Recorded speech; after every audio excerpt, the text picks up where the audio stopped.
Am I on? Okay. Good afternoon, everybody. I'll just give people a few seconds just to settle. Welcome and thank you for attending Schools Forum. Can I just do a bit of housekeeping first of all? If you can please remember, I am the worst person for this, so this sounds really hypocritical, that when we speak, we press the button at the bottom. It goes red. Obviously because we're being recorded as well. So Tim, keep nudging me please. That'd be great. Okay, so if we can move on to item 1, which is apologies. Simon, could you just go through the people that have made their apologies? Yep. Thank you, Chair. So we received apologies from Abigail Rourke, Jessica Roden, Steve Breeze, but he's sending a replacement, Rebecca Can, but I'm not sure if she's actually here yet, so hopefully she'll be joining us. Lindy Nyrup, Paul Spreadbury, Philip Siddle, but he sent Tim Hopkins as a substitute, and Will Wilson. Okay, lovely, thank you. Sorry, can I just ask formally if Rebecca doesn't come? She's not well, thank you. She's not well, and she, I suspect, won't make it, so could you actually record her apologies if she doesn't turn up? Thank you. Lovely. Okay, item 2, declarations of interest. Steve, I think you might have one. Yes, item 10. It's all right, I'll keep doing it. We old people need someone to look after us. Item 10, interest in the delegation, although if there are any questions, I think I need permission, but I might be able to answer them. But yes. Okay, thank you, Steve. Have we got any other declarations of interest, please? Lovely. So moving on to item 3 and item 4, which is minutes of the meeting held on the 13th of July and matters arising. I think people know my style by now, that I'm not going to go through line by line the minutes, so we'll go straight to matters arising. If I can just go first and then pick up what anybody else has got. Steve, I know you wanted to look at the top of page 2 around the wraparound funding. And Tim, I think you were going to respond to that, please. Yeah, I mean, there's a reference there, and it was addressed at the network meetings, but it does say in the minutes it would come back to Schools Forum. So I think, Tim, have you got? Did you say you were going to pick that up? Yeah, okay, so what I've been provided with is that we've received further information from our early years team, which was shared at the School Leaders Network meeting, Steve, that you've referenced in October. The points to note are that the school-aged wraparound childcare, as opposed to activity-focused after-school clubs, so that's what that information is around. It will be a universal offer, open to all children and families. Parents and carers are expected to pay for the wraparound that they use, but eligible parents will be able to use the government subsidies, such as the tax-free childcare and the childcare element of the universal credit against payment for the registered childcare. We've also been told that there will be 289 million will be allocated to local authorities over 2 years, so that's over 24, 25, 25, 26, and that's to support the flexible, creative and innovative approaches to creating and expanding wraparound. So that's not about sustaining the current wraparound, it's about creating and expanding wraparound where it's required. And it talks about a variety of delivery models, which could include either school-based provision, which is run by the school, or school-based provision run by a private provider. It could be linked to a club or hub model, which again could be on or off a school site, or childminders. What we do know, and colleagues may have seen, is the handbook was published at the end of October. The early years team is currently working through this and is in the process of developing the comms plan so that partners, parents and providers understand what's coming and what it means. So what they've asked is that there is a time scale by which they have to deliver information, and that information I think is in June next year. So we're asking that we add it to the work programme for March, and we will provide an update around wraparound at the March Schools Forum, if that's okay. Lovely, thank you, Tim. I think you had another one as well, Steve, around the Afghan refugees. Yes, again, I think that was on same page actually. Update on Afghan refugees, and there was a post-meeting note in the minutes, and there was quite a bit in the media recently, only I think last week, but I think we may be confusing refugees and asylum seekers, and again I think Tim's done a bit of homework for us on that. Tim? Yep, so again, following your email yesterday, Steve, again, we can confirm that there are no Afghan refugees going to be evicted from any hotels. What we know is that any of those Afghan refugees, their right to remain now has been confirmed, and so all of those refugees that were residing in Staffordshire bridging hotels are now living in the community, either if they chose to remain in Staffordshire, living in the community within Staffordshire, or if they chose to move elsewhere in the country, they're living in the community elsewhere in the country. So again, confirmation, no Afghan refugees are in those hotels and are likely to be evicted. As you've said, Steve, the reference to those hotels is for asylum seekers, and those asylum seekers are from anywhere around the world. Thanks, Tim. Any questions around refugees? Lovely, thank you. And Steve, I think you had an item on page 5 where you wanted to update the members around Judy Wyman. Yes, thank you, Richard. This is my last point from the minutes.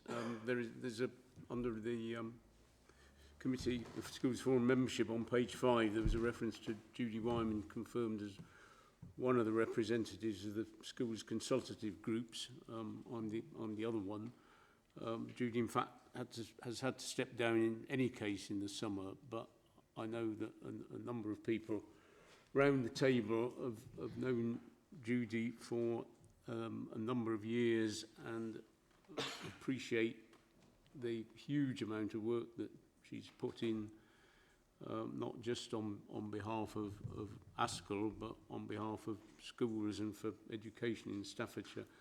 And I thought that members who do know her would like to know that she's not well at all at the moment. I was hoping to call in and see her briefly in Stoke, the University Hospital in Stoke this morning, because I've been up in Newcastle, but I was defeated by the parking problems at the hospital. But I have spoken to her on the phone today. But she's quite unwell. She's in hospital at the moment, hoping to come out soon. But I thought, looking around the table, there'd be probably a number of people in the room who would like to know that and be kept informed. Thank you. Steve, maybe if myself and yourself could liaise, I'll get a get well card and sign that off from Schools Forum and get that across to her. So at least we've put something in place. Okay, thank you. Has anybody got any other matters arising from the minutes from the last meeting? Okay, is there anybody who's not happy with the accuracy of those minutes? Brilliant, so they're fine, Simon.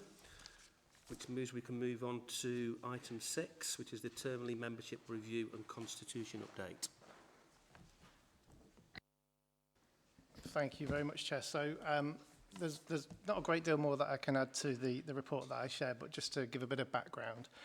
At the start of each term, as per the Constitution, we just make sure that the representatives on the forum are in line with the number of pupils at the various schools, maintained schools and academies.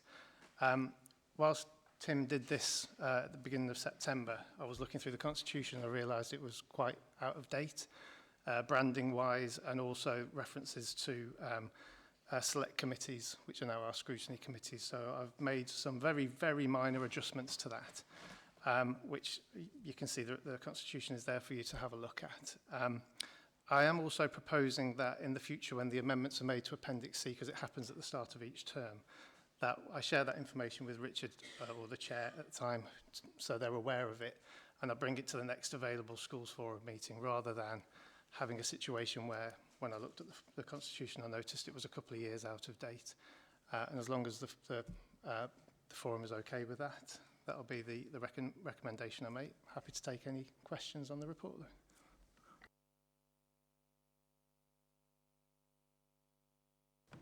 Come on, we can't let him off that easy.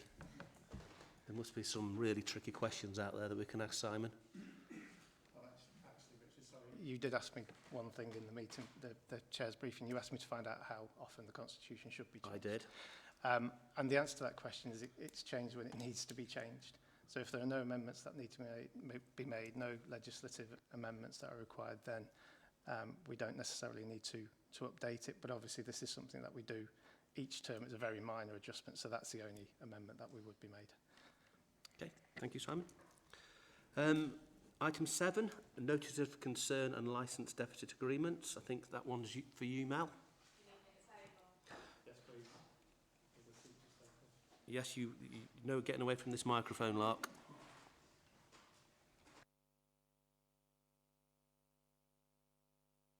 Button. There we go. Yeah, notice of concern paper, standing item for maintained schools. We do have a list of schools this time we're returning. Following the 22-23 financial year, we had a number of schools that ended the year in a deficit position. We've initially looked at putting a licence deficit in place for those schools. Unfortunately, at the moment, we're not able to do that, so the school can't set a balanced budget going forward and include repayments. So list of schools there under agenda point 4. 2 new licence deficits have been put in place. There were existing licence deficits that came forward at the end of last year. So 2 new deficit payments in place there, listed under agenda item number 5.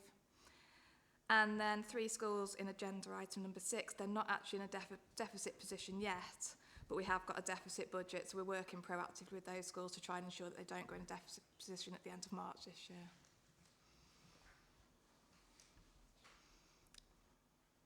Thank you, Mel. Any questions for Mel around licence deficits? Thank you, Mel. Could I just say, it's not a question, but just a comment that I think, although the not huge numbers there yet, but the numbers seem to be growing, which is pretty well what we would have expected. And I think we might see it growing further. The school is really struggling to make ends meet on their budget, but I'm obviously not expecting a response on that from Mel or from anyone else. It's just a comment. Thank you. And just to add to that, Steve, really, that doesn't paint the picture of what's going on in the academy world either, does it? This is only the maintained sector. And I'm sure in the academy world, I know from my particular organisation that things are tightening up. Okay, thank you very much, Mel. Moving on to item 8, the Primary Behaviour Support Services financial year. Oh, sorry, just a quick do question. apologise. No, Sorry. it's okay. I didn't know whether to press the button or not.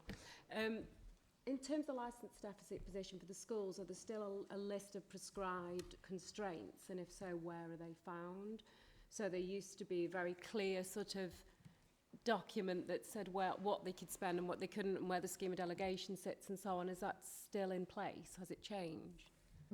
So just pick that up. The Staffordshire Scheme for Finance in Schools includes a list of the reasons we would issue a notice of concern and then the restrictions in place because of that.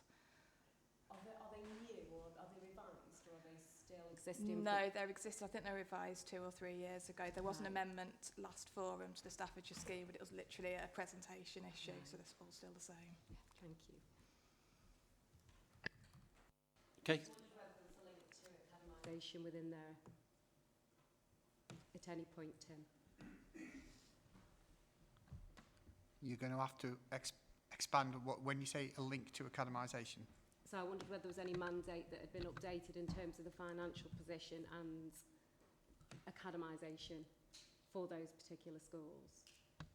So Are you asking if a school finds itself in a deficit position where there's a requirement for them to convert? Yeah, whether there's any now stipulation along those lines? No.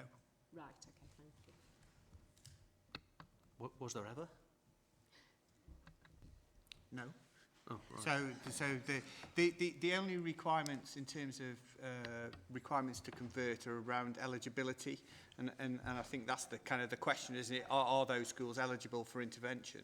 No, the only requirements or the only situations where a school is eligible for intervention is where a school is either judged as inadequate by Ofsted, and then it's for the regional director, previously the Regional Schools Commissioner, to issue a Directive Academy Order, or, and this is where the Schools Causing Concern guidance changed, it's where those schools are not performing as well as they could. So basically that means any school that's judged twice RI, that again then becomes eligible for intervention. Okay, thank you, Emily. Moving on to item 8, which is the Primary Behaviour Support Services financial year. Sam, that's one for you.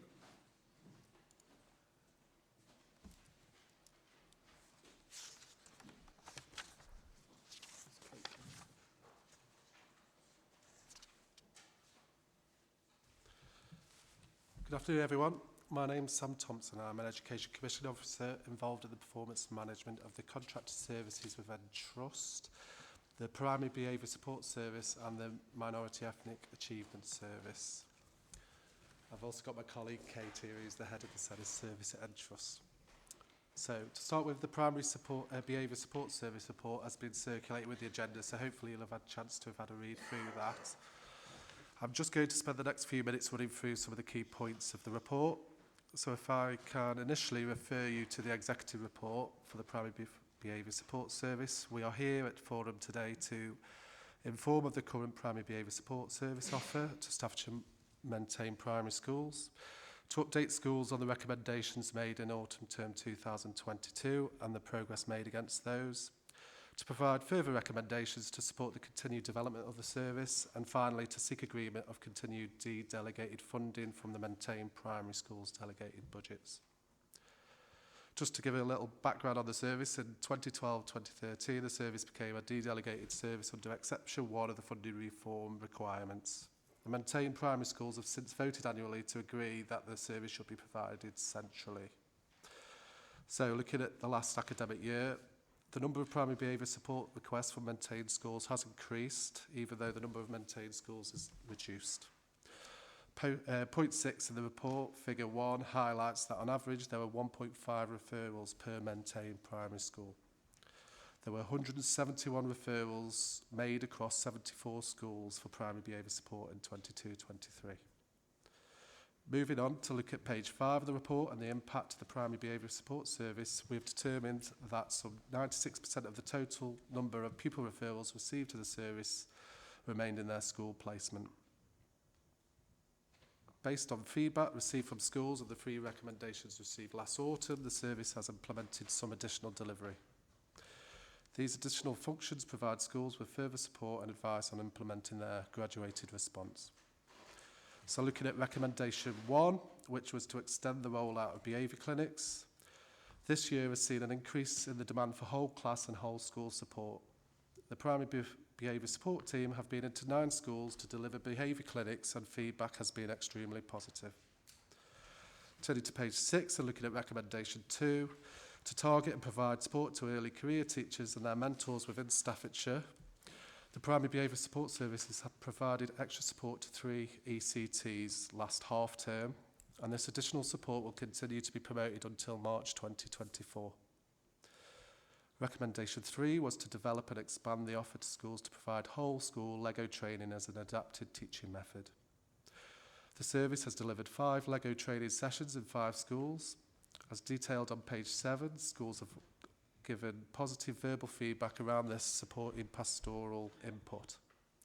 Additionally, there has been 37 further training sessions that have been delivered to schools as outlined in the table on page 7.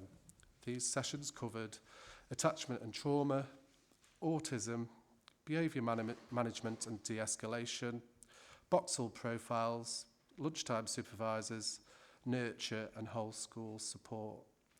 Finally, recommendation 4 was to expand the rollout of behaviour audits for school.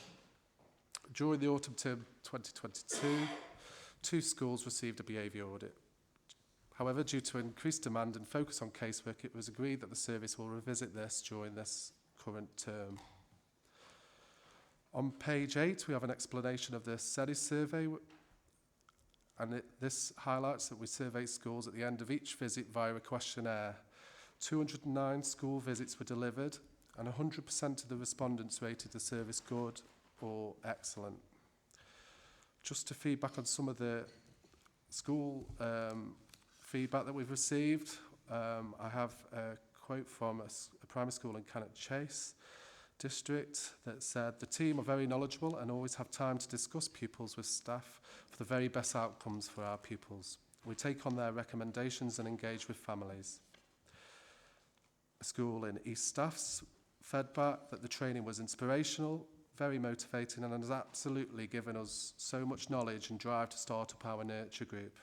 The ideas and strategies will help to develop our policies. And then finally, some feedback from a primary maintained school in South Staffs. I was delighted with the knowledgeable support we received from the team. I'd put off contacting the behaviour support team, worried they would not support us. I couldn't have been more wrong. Moving on to page 10, the operation and efficiency of the service is discussed. And we wanted to highlight in particular that the behaviour support helpline continues to be used actively by schools, with an average of 10 to 12 calls being made per week. And this service remains available to schools each Tuesday and Thursday. I've also brought along an example of the most recent newsletter that I'll share around for you to have a look at, which covers both the Primary Behaviour Support Service and the Minority Ethnic Achievement Service. To conclude, we have identified 2 recommendations for the next financial year. The first one being to offer schools which meet criteria a behaviour clinic. And secondly, to continue to expand the rollout of behaviour audits for maintained schools. Thank you. Thank you, Sam. Have we got any questions from the floor? Alan? Thank you. I'm always fascinated when I see data presented like this. I'm going back to page 3. We talk about the difference between the level of use of the service in the different districts, and the point that's made about Cannock Chase, again, being the highest referral rate in the county. So I suppose really, from my understanding, when you look back at the previous year's data and the amount of referrals and then how it's panned out so far for the current year, is that about an understanding about the service and the preparedness to interact with it? Is it about a particular set of needs within that district? And whichever the answer is to those, in terms of forward planning, is there then a sort of a plan in place to address that?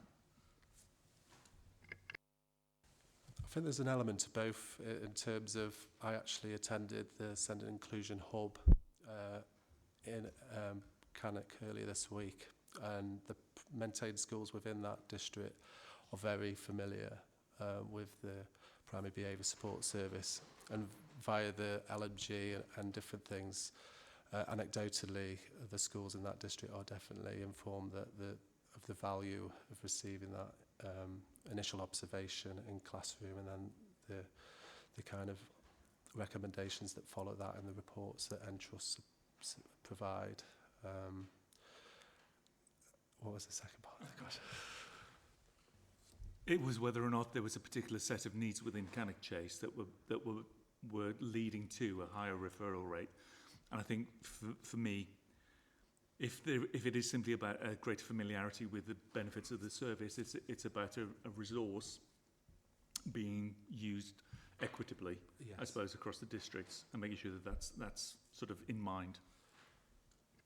Yeah, we're currently looking to do, for the whole of the last academic year, looking to do a deep dive into those referrals that we've received to kind of look at some of the root causes behind those referrals being made by the schools in each district.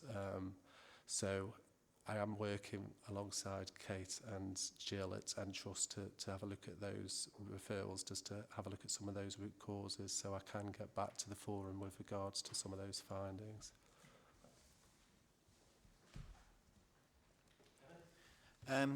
Just really, it's not so much a question really, more of a sort of a looking forward bit.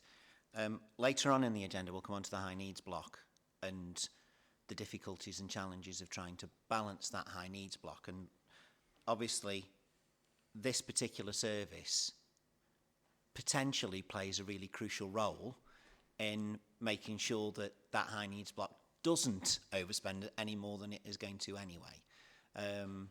So I was just interested really in terms of the interrelationship between Entrust and Send, in terms of, you know, how on board, how in tune, how aligned is that? Because one of the key elements to my mind is going to be these kind of services and how available and how accessible and how easy and how good they are across the county, not just in Cannock, to actually meet the needs. So I don't know if that was to you or to Hallett really, I'm not sure, or maybe to both, I don't know. So in terms of, we have monthly governance meetings with Tim, and obviously Carolyn is my line manager who feeds directly into Hallett, just to see how, I guess, moving forwards with a lot of the proposals that are being made for the high needs block, really, in terms of how we, I suppose, marry up the services and how this primary behaviour support service is going to complement things like your CEDIS model, etc.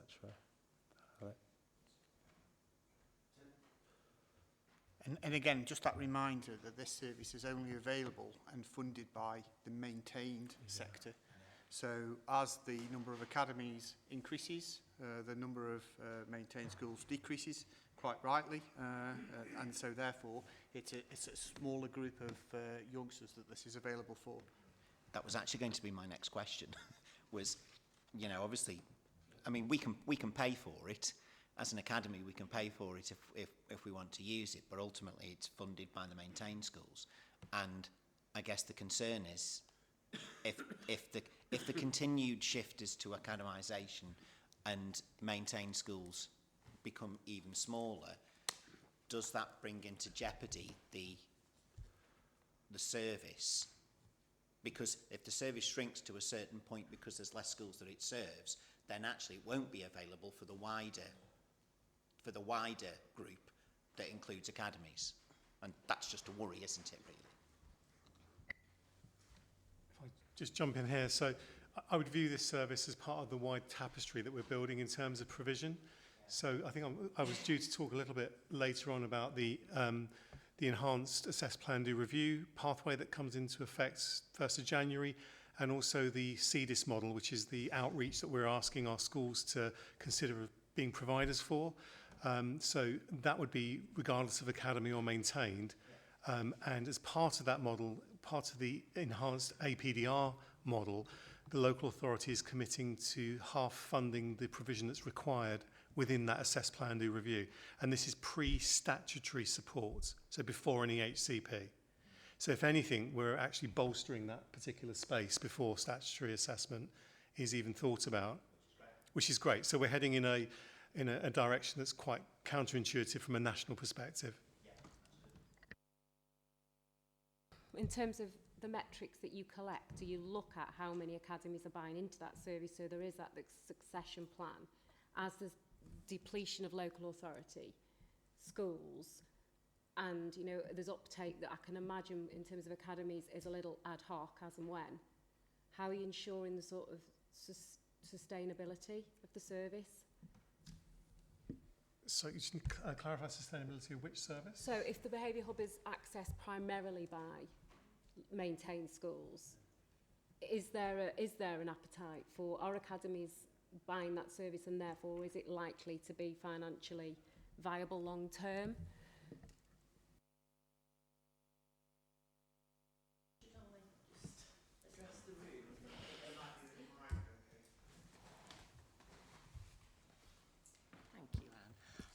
Just in answer to the question, we do have a number of academies that buy into us and recognise the value of the service. So it is almost a 50-50 split in terms of our traded element as well as our SDA delivery.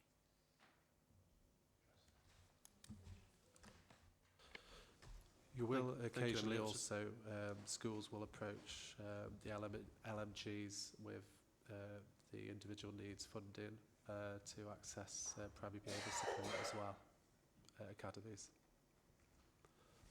Thank you, Sam. I've just got I don't know whether they're questions or statements or whatever they are, but I'm sure you'll sort that in a second. Just a couple of comments from me. Just looking at the table there around Cannock Chase and then the Stafford Borough, which seem to be the two areas, the two districts that are buying into the service. Is that because there are more difficulties in those particular districts, or is it because there are more primary schools? Don't have to answer now. I'm just throwing that out there. Yeah.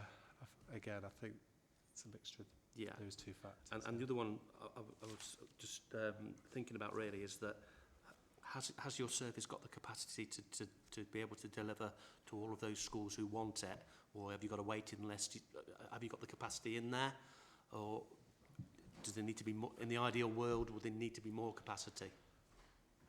Yeah. In terms of capacity, I know, well, just looking at the last up until half term, we have had an unprecedented level of referrals. We have had 61 referrals so far into the primary behaviour support service, haven't we, Kate, up until the October half term? And obviously we have got, limited capacity in terms of it, we haven't got a huge amount of staff on standby waiting for referrals to come in. However, feedback from schools does demonstrate we are really responsive, unlike access to some other services. We do respond to them within two working days, and obviously we look to go into support the school as soon as possible. It's usually within 2 to 3 weeks of the referral coming in.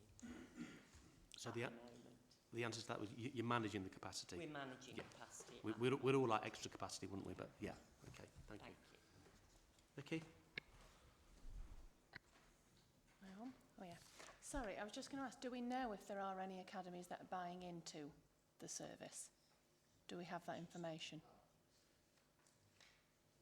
I think what was said, Vicky, that I think there's a 50-50 split almost. I think 50% of the traded service has been taken up on by academies. Is that, have I got that right? Sorry, I'm glad missed that. Thank you. Okay. I'm glad it was you, not me. Okay, so any other questions for Sam around the primary behaviour support services? Thank you very much, Sam, but your cup floweth over because you are on also for item 9, which is the Minority Ethnic Achievement Service. Yes. So the Minority Ethnic Achievement Service, again, I'm going to start by referring to the executive summary, which outlines the purpose of the report, which is to inform the schools forum on the delivery of the current Minority Ethnic Achievement Service offer to maintain schools, to update schools on the recommendations made in autumn term 2022 and the progress made against delivering them, to provide further recommendations to support the continued development of MIAS. Some background to the service. The Minority Ethnic Achievement Service was also essentially retained service until 2012-2013 when it became a de-delegated service under Exception 1 of the funding reform requirements. Setting the context, Figure 1 in paragraph 9 details that 41 maintained schools made 69 referrals for MIAS support during the academic year. Over the page, we have included a countries of origin table for new arrivals into Staffordshire during the last academic year, which highlights a diverse cohort of children and young people accessing the service. So an update from the last report to Schools Forum in terms of working with families from Ukraine. Ukrainian families arrived in Staffordshire throughout the academic year, and the MIAS team supported schools as they were welcoming their new arrivals. In all, 29 referrals were made from maintained schools and 24 referrals were made from academies. Schools were provided with support and the team have worked with 53 pupils since September 2022 as a result of the support, Ukraine children settled into schools more quickly, and school staff reported an increased confidence in meeting their needs. From paragraph 12, looking at the impact of the MIAS service and the 3 recommendations made in the 2022 School Forums report, the service has implemented additional delivery. Recommendation 1 was to continue to promote and provide a MIAS telephone helpline for 1 session per week to help improve accessibility to the service for all schools. This will be monitored and sessions added should there be sufficient demand. So, in terms of the service, most inquiries come into the MIAS inbox and are dealt with on a daily basis. However, the phone line continues to be actively used, and on average the service receives 2 to 3 calls per week from schools seeking advice and support from an EAL specialist. Recommendation 2 was to produce training for schools around ways to promote oracy and opportunities to talk for EAL learners. This will consist of whole school, classroom and homework strategies. So the MIAS team have produced 3 additional training sessions available to maintain schools. The first one being supporting EAL children, second being supporting the development of vocabulary in EAL learners, and finally EAL and SEND. Recommendation 3 was to continue to provide MIAS support to pupils from Ukraine. As detailed in paragraph 11, support was provided for schools, and as I've said earlier, the team have worked with 53 pupils since September 2022. Within the report, you'll see a good practice example in paragraph 16, which you'll have read, which highlights positive feedback from a Senko who made an initial referral into the service. She said this was a really useful intervention to inform future support for the children, as well as giving the staff confidence to support the family. Paragraph 17 details additional delivery from the MIAS service. Contact has been made with the 30 EMAG schools, which is the Ethnic Minority Achievement Grant. Schools requested data on newly arrived pupils learning through English as an additional language in Staffordshire. EMAG schools were requested to submit their action plans for an analysis, detailing how they were utilising their EMAG funding to the MIAS team. The team have put together a good practice guide and action plan template, which was sent to the schools to showcase excellent practice and provide further ideas for schools. The team has also continued to support schools with difference and diversity sessions. 10 sessions were delivered in 2022-23. The team produces a termly newsletter for schools, which includes advice, guidance, resources and relevant articles and thought pieces. For example, the summer term newsletter featured an article on the top 10 tips for transition for schools. And this is shared in the school bag. To conclude, I present the recommendations of the financial year 2023-24 in addition to core delivery. The first recommendation is to continue and promote and provide the MIAS telephone helpline. The second recommendation is to produce further training sessions for schools.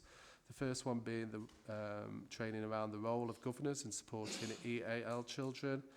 And secondly, the second training session will be welcoming EAL families into the school community, supporting inclusion. Thank you. Okay, thank you, Sam. Have we any questions, Steve? Yes, thank you, Richard. Thank you, Sam. I think this came to Schools Forum. It might have come up in a different group, but I think it was Schools Forum in the past that there was a challenge around sourcing sufficient interpreters with the correct skills to address all the different nationalities and languages that came into Staffordshire. Is that still an issue, or has that been resolved? Okay, I used to work in a resettlement team in a commissioning role, and nationally sourcing interpreters is difficult. We have got our commission providers at Staffordshire County Council that we use. How would you respond to It that is one. a challenge because obviously we don't have staff that are able to interpret for every eventuality. What we do is signpost schools to available services that they can access or buy into, or a lot of schools try and make their own arrangements locally if at all possible. But it is, as you say, a challenge. In terms of the Ukrainian children, the Homes for Ukraine scheme, the resettlement team that we have in-house now at Staffordshire County Council do supply interpretation for newly arrived families and children. So that's one cohort that we are able to quickly access interpretation for.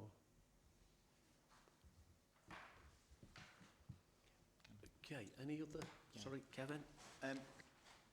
Just looking at figure 1 and also figure 2. On figure 1, it shows less new arrivals and less pupils causing concern as time goes on.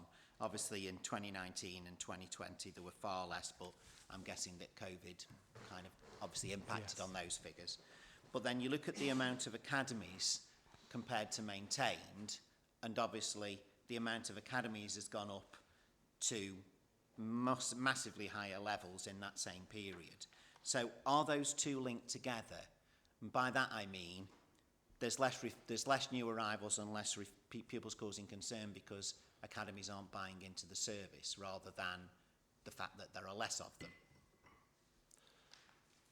I think, yeah, that's something that we need to reach out to the academies in Staffordshire really, just to unpick that a little. Well, I know I had a Ukrainian child that arrived, and the welcome team was fantastic and provided lots of support. But then the cost of the support that then was needed for a child that arrived at Easter and was leaving me at the end of July meant that actually that just wasn't cost effective for me to pay for. It was just too expensive. Admittedly, if he'd arrived in September, I might have considered it differently because I'd have had 12 months worth out of it rather than one term. But there was no pro rata. Well, I've only gone in for a term, so I'm only going to pay a third of a year's worth. It was a full amount, and I'd have him for 12 weeks, which actually was not cost effective for me. So whilst the welcome service was great, and I've used them before, and I think it's a fabulous service, I'm not voting for it, but I would, because I think it's great. However, it concerns me that less people are accessing the service, and I'm pretty certain it's because there are more academies, and we can't afford to buy it.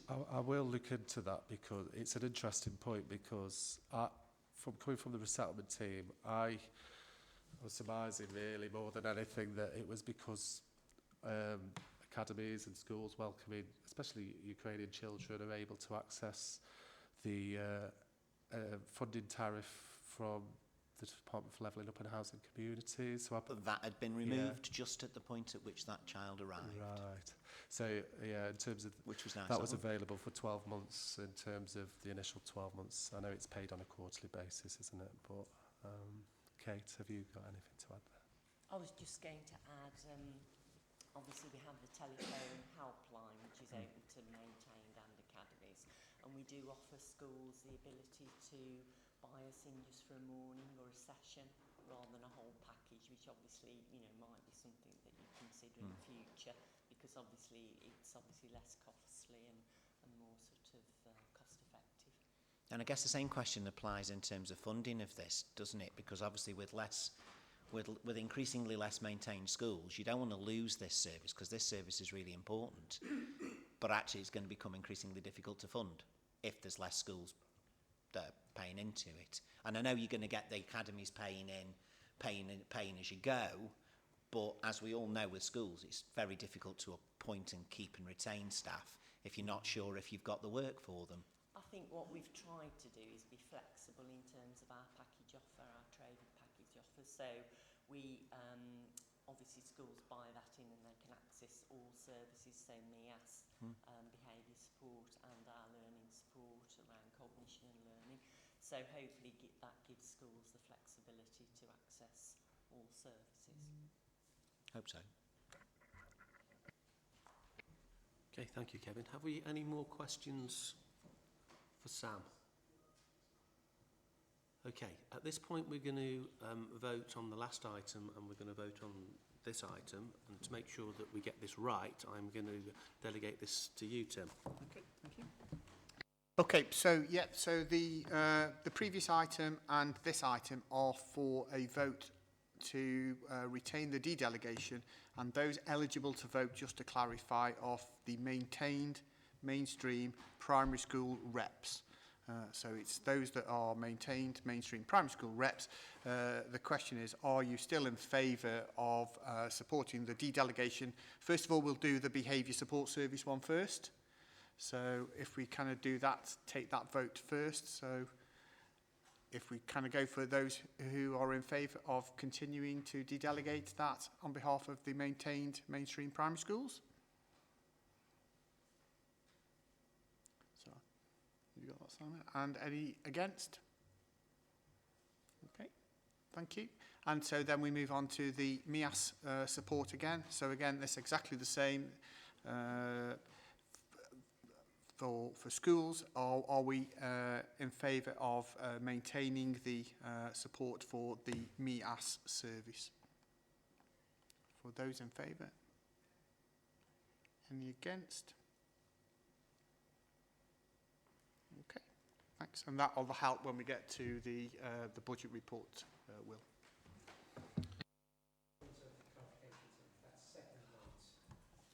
Yes, thank you. It should have been secretaries as well, shouldn't it?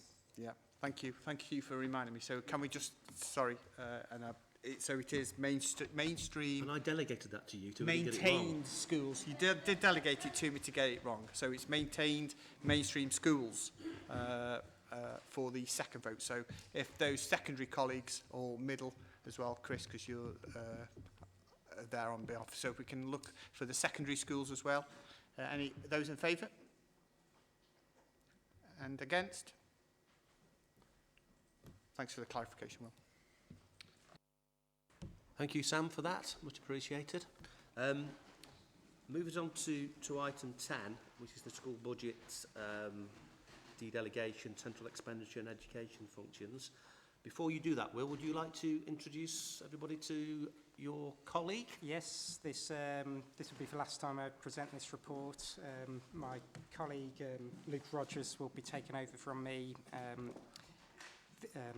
from now, effectively. So the next school forum that I present at, well, that we present at will be presented by Luke Rogers.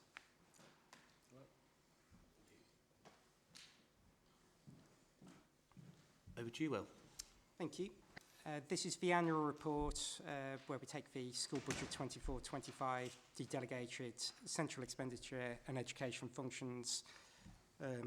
This is asking for Schools Forum to approve budgets for the local authority to retain centrally to deliver services on the school's behalf. And this requires approval from the School Forum. A point of clarification before we get into the report, paragraph 15 refers to a separate paper for union duties. At the point of writing this report, that was due to go, but there was no need for that report, so that paragraph is irrelevant, irrelevant now. So going through the main summary of the report,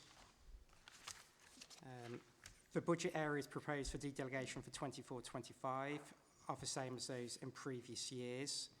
The historical commitments funding that we receive from central government has been reduced a further 20% from 23-24. That is in line with what government have been doing for a number of years now. As in previous years, VLA is proposing to use the Growth Fund to help fund the national funding formula and make payments as per the Growth Fund policy. Any underspend against this allocation will contribute towards the DSG deficit as per the deficit management plan. VLA is asking for 2.2 million of early years funding to be retained centrally. VLA will consult with Schools Forum in January 2024 on a new 2-year-old and under and 9 months to 2-year-old rate formula for early years for 24-25 and beyond.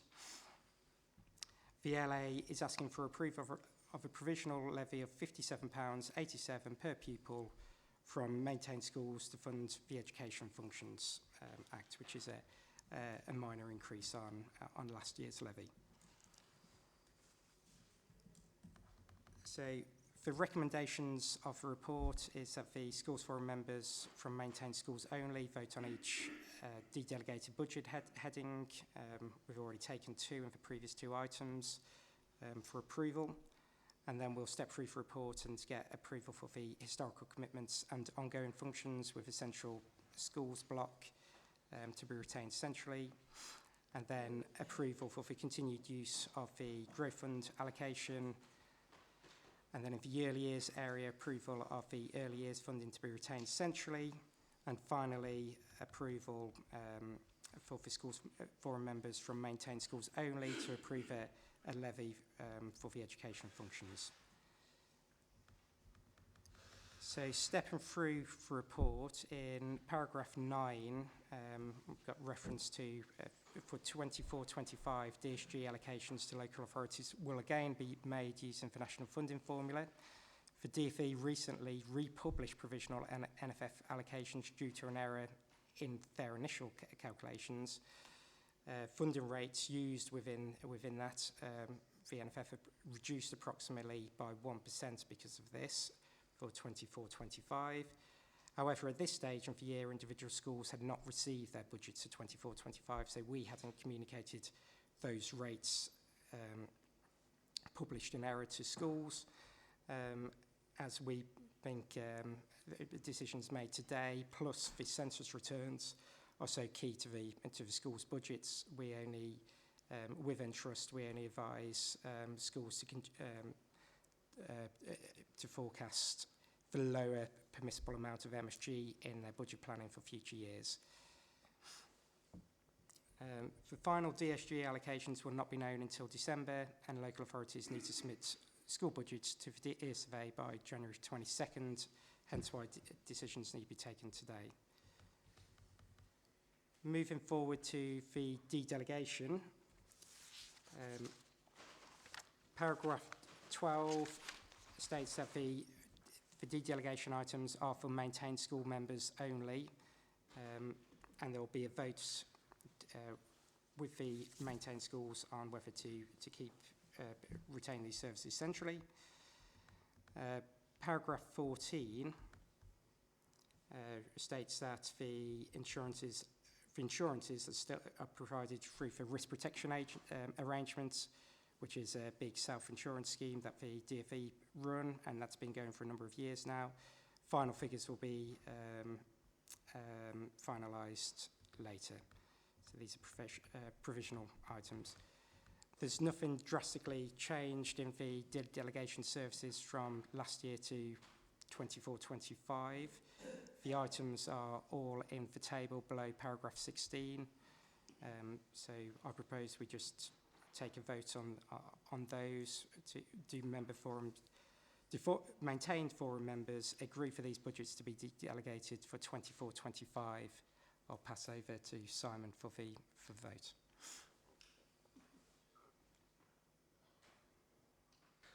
Okay then, so let me just get my piece of paper up, make sure I get this right.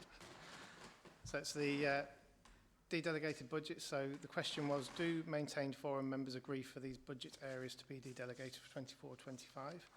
So those who can vote, mainstream maintained schools only, including the middle school, which is grouped with secondary. So show of hands, please, all in favour.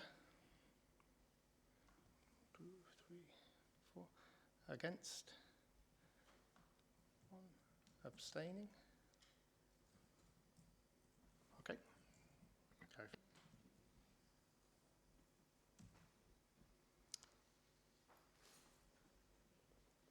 Moving forward to the Central School Services block. This is a block that we receive from government as part of a DSG settlement, and it comes into 2 main areas: historical commitments and ongoing functions. So the historical commitments has been reduced over the last few years and continues to be reduced by a further 20%, and the allocation is expected to be just over 1 million in 24-25. There are certain rules which apply with historical commitments funding. The budget cannot exceed the value agreed in the previous funding period.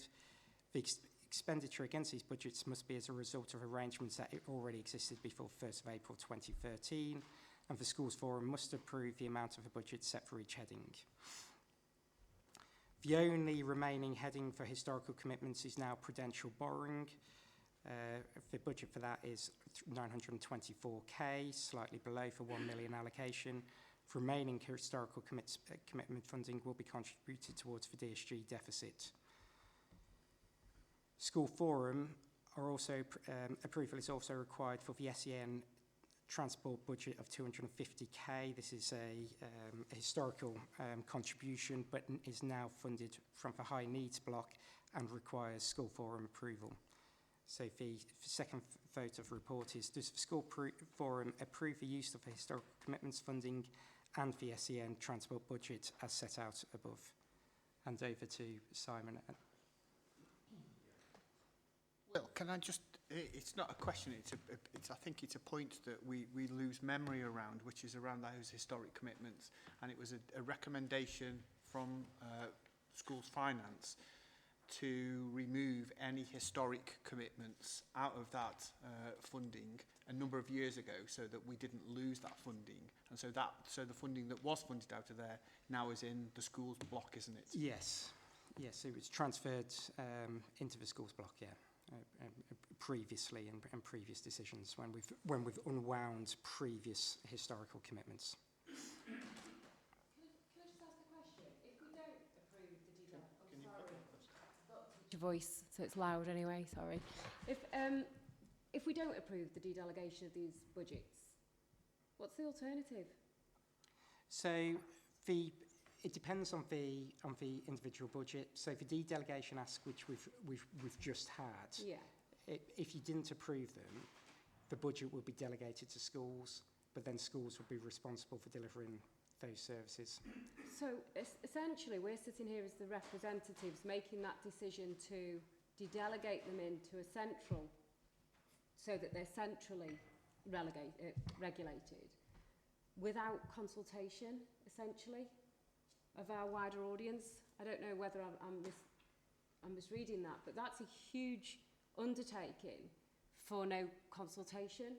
So take transport, for instance. I don't know what colleagues feel about whether or not that we are suitably spending that pot.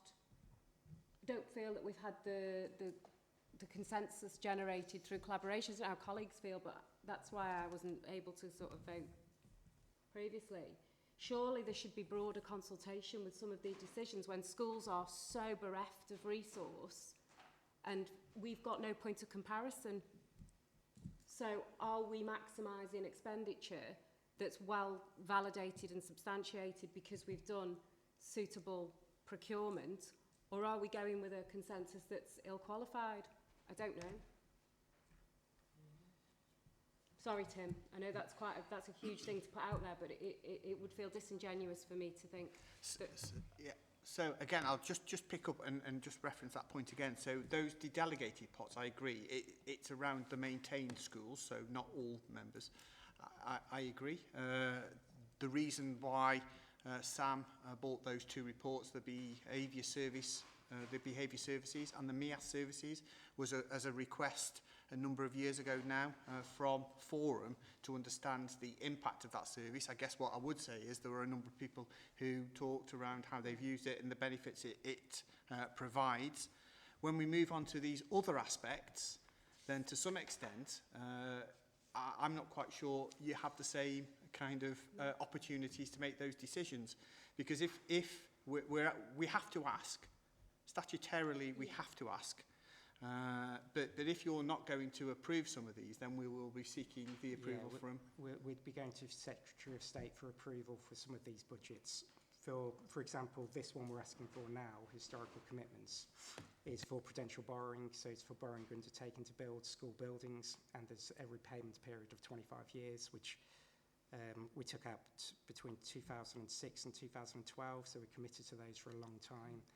With the historical commitments, we get a separate block of funding for central services support grants, which doesn't go to schools' budgets anyway.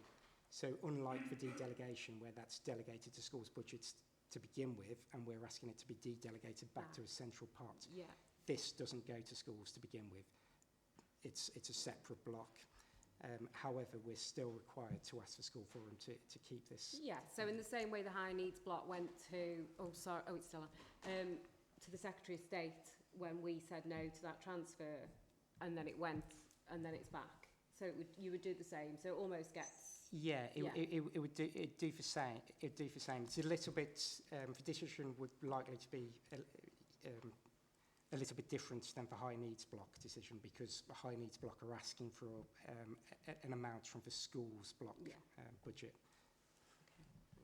Can I just come back? So I don't know whether there's other questions, but I will just pick up on the point around when you talk about schools funding there, Emily. One of the things I will say is, I think you mentioned it, Will, that this funding wouldn't go into the schools pots. So this funding here would not go into the schools block. I think the point I was trying to make earlier on was when the government first announced that they were going to be reducing the 20% historic commitments year on year, to protect the funding that was in that historic commitments, to protect the funding that we could move out of the historic commitments to avoid losing the 20%, which we would have lost. We would have lost that 20% of funding. We moved that into the schools block. So I don't know whether colleagues, again, that memory is around some of that early help funding, and colleagues may remember that at one point we contributed £1.4 million to early help out of this block. Now, to some extent, that money would have been, we would have lost 20% year on year had we have left it within the historic commit or the central block, and that 20% would have been taken off that. And so to avoid losing any of it, we transferred that £1.4 million into the schools block to do exactly what you're saying, where we could actually put it into schools directly. We did that to avoid, as I say, losing any funding. The funding that we're making the decisions are here will not go into the schools funding. And again, just want to make a point around that £1 million, or just shy of 900k, was funding that we did use to support special schools over the period of time that Will has mentioned.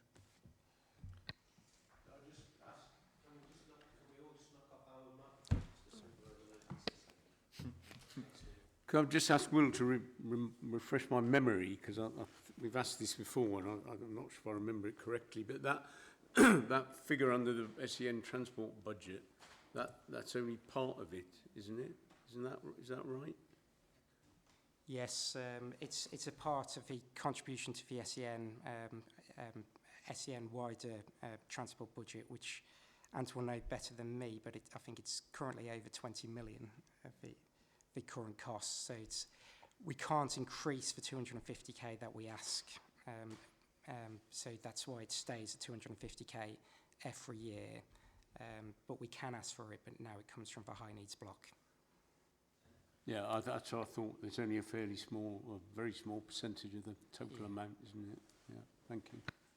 Sorry, Bill, just to answer that question, Steve, and there is a set criteria around which we can use that funding, that 250,000. And because we can't increase it, we probably could claim more, but we can't increase it more than that. And Will's right. I think the current SEN transport budget for 23-24, we're looking at somewhere in the region of £22 million, based on a budget of somewhere around £19 million. So you can see the kind of the challenges that we face with the SEN and that SEN transport in terms of the funding. Sorry, aren't you probably going to correct me? No, I'm not going to correct you. I'm just going to say as well, whilst it's £22 million now, and Tim's right, if I went back 5 years ago, it was about £11 million.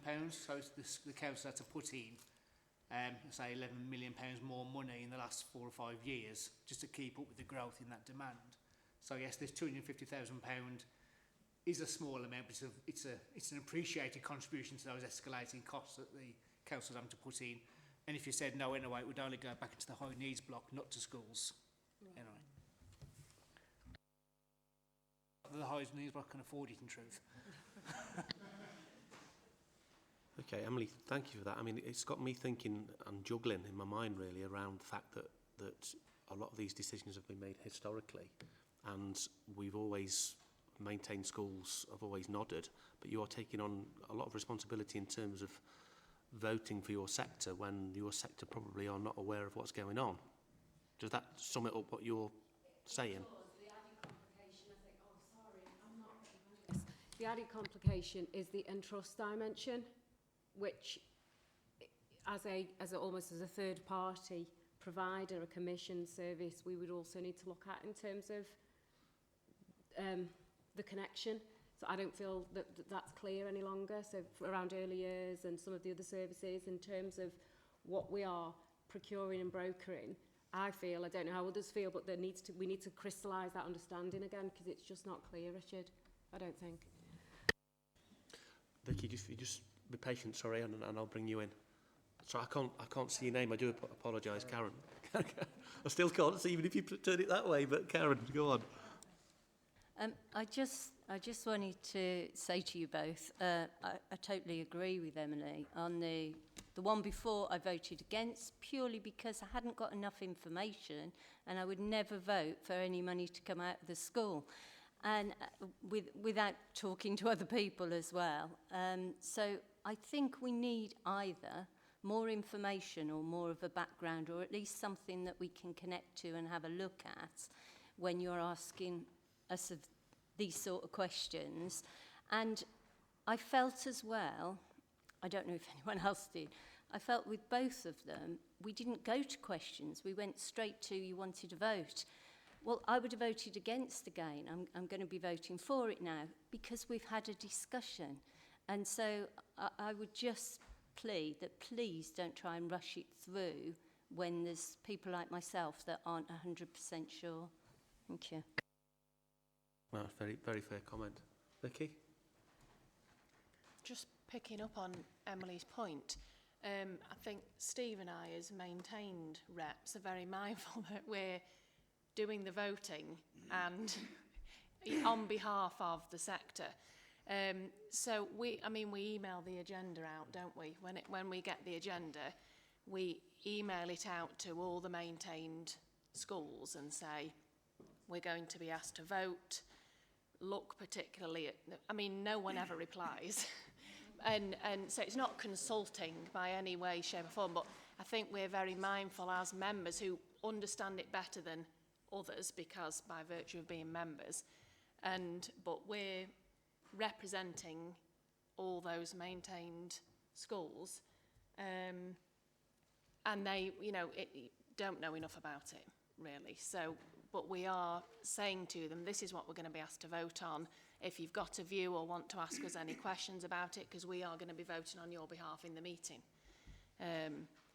But you don't know what the alternatives are, and it's not a consultation, it's just, are you aware of this? And I think unless you're on certain forums and in certain other meetings, you perhaps wouldn't be aware of how those decisions are made. Yes, thank you.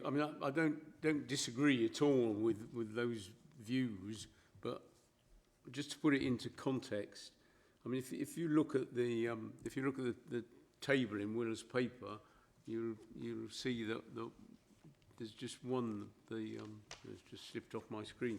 The secondary behaviour support services has actually delegated, and the reason for that is because, and it's sorry, I accept this a number of years ago, and we shouldn't take it for granted, and it probably should be revisited. But the reason why that one stands out as delegated is because we did actually go through those discussions, and it was decided that the secondary maintained schools didn't think that having it de-delegated was actually good value for money for them. I suspect that all the other ones which are de-delegated, maintained schools would agree that at the moment it still is good value for money.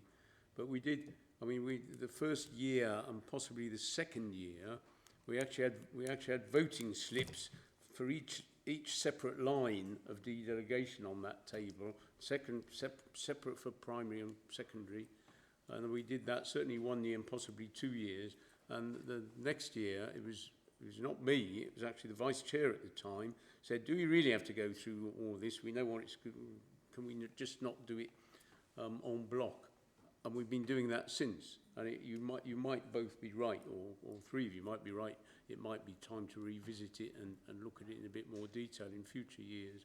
But it did go through quite an extensive scrutiny period when this whole business of dedelegation first came out. It wasn't done as a sort of bit of hubris on the part of the local authority or the chair at the time.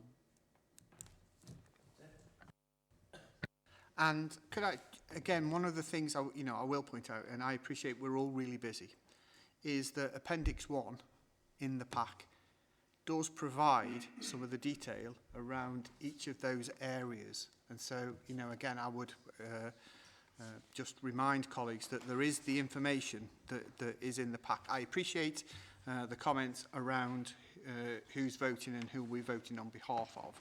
But one of the things that we do provide each year is that breakdown of what each of those services is providing. Will, can I just clarify something? And it's just reminded me that's the point that Steve's made, that if we decided not to de-delegate, could those de-delegations be reintroduced in future years? I think technically they could if we chose to do so. I think practically, once you've chosen to delegate, I think you're unlikely to try to reintroduce a de-delegation.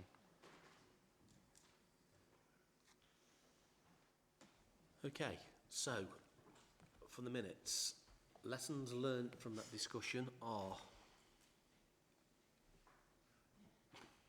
Don't look at me. Can I suggest that the first vote that Maintain Schools had on the various items is actually something that comes directly out of schools' budgets. All of the ones subsequent don't, but they are. Well, you're now looking at me like, oh, maybe they do. The final one, the education functions, also comes out of schools' budgets. So would it make sense then, moving forward for the next time we do this, that the ones that come out of schools' budgets, which inevitably for Maintain colleagues actually is quite important, are the ones that perhaps need to be on a separate item, or at least clearly ring-fenced as being different? Because we've just spent 20 minutes talking about something we'd already voted for, because actually the ones that you're going to go through apart from the last one are really a rubber stamping exercise, aren't they? That are necessary to come through because they've got to come through the schools forum, but schools had never seen that money anyway. So actually, from a point of view of Maintain colleagues being concerned about that, it's actually, you need to be concerned about the stuff that's really affecting the schools. Am I right in thinking that? Yeah, that's fair. We'll restructure the report for next year. Or Luke will. Or Luke will. Emily, does that satisfy your curiosities? And Karen, does that satisfy your curiosities? Yeah. I think it does. I think it's absolutely right that there is more. Did you just put that on for me? Yeah. Oh, it's magic. I just think it's rather than going hunting for it. That's the issue. And actually, there's a real depletion in terms of how schools are able to network together now. Since those forums seem to have dissipated. So I take your point, Vicky. It's harder to get that consultation, but it doesn't mean that we're not mandated to do it. And I think that's it's harder, isn't it, to try and share if you've got to go looking for it. So I think if it's there and it's explicit and it's ring fenced, it's much easier to communicate it. So yeah, I think Karen, it's a good idea. Yeah. Brill. Thank you, Kevin. Will?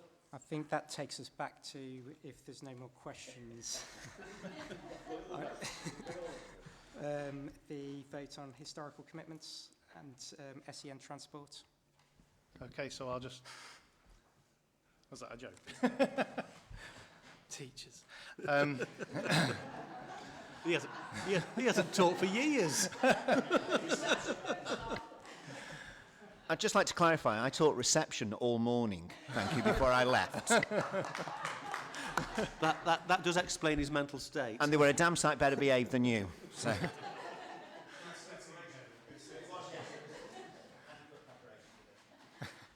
So, the question then. Does the Schools Forum approve the use of the historic commitments funding and the SEN transport budget as set out above? And that is for all members.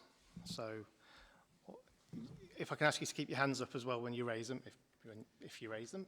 So all those in favour? Simon, sorry, does that include just maintain members or all members? members. Everybody? All members. Everybody, this one is, Right, okay, got. Okay, so all those in favour? 1, 2, 3, 4, 5, 6. Thank you very much. Against? And abstaining.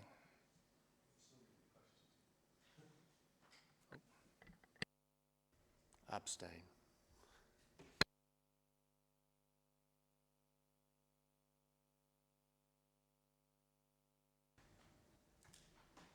Okay, the next part of the report is still on the central block that we receive for ongoing education functions, and they're listed in Appendix 2 about what the funding is spent on.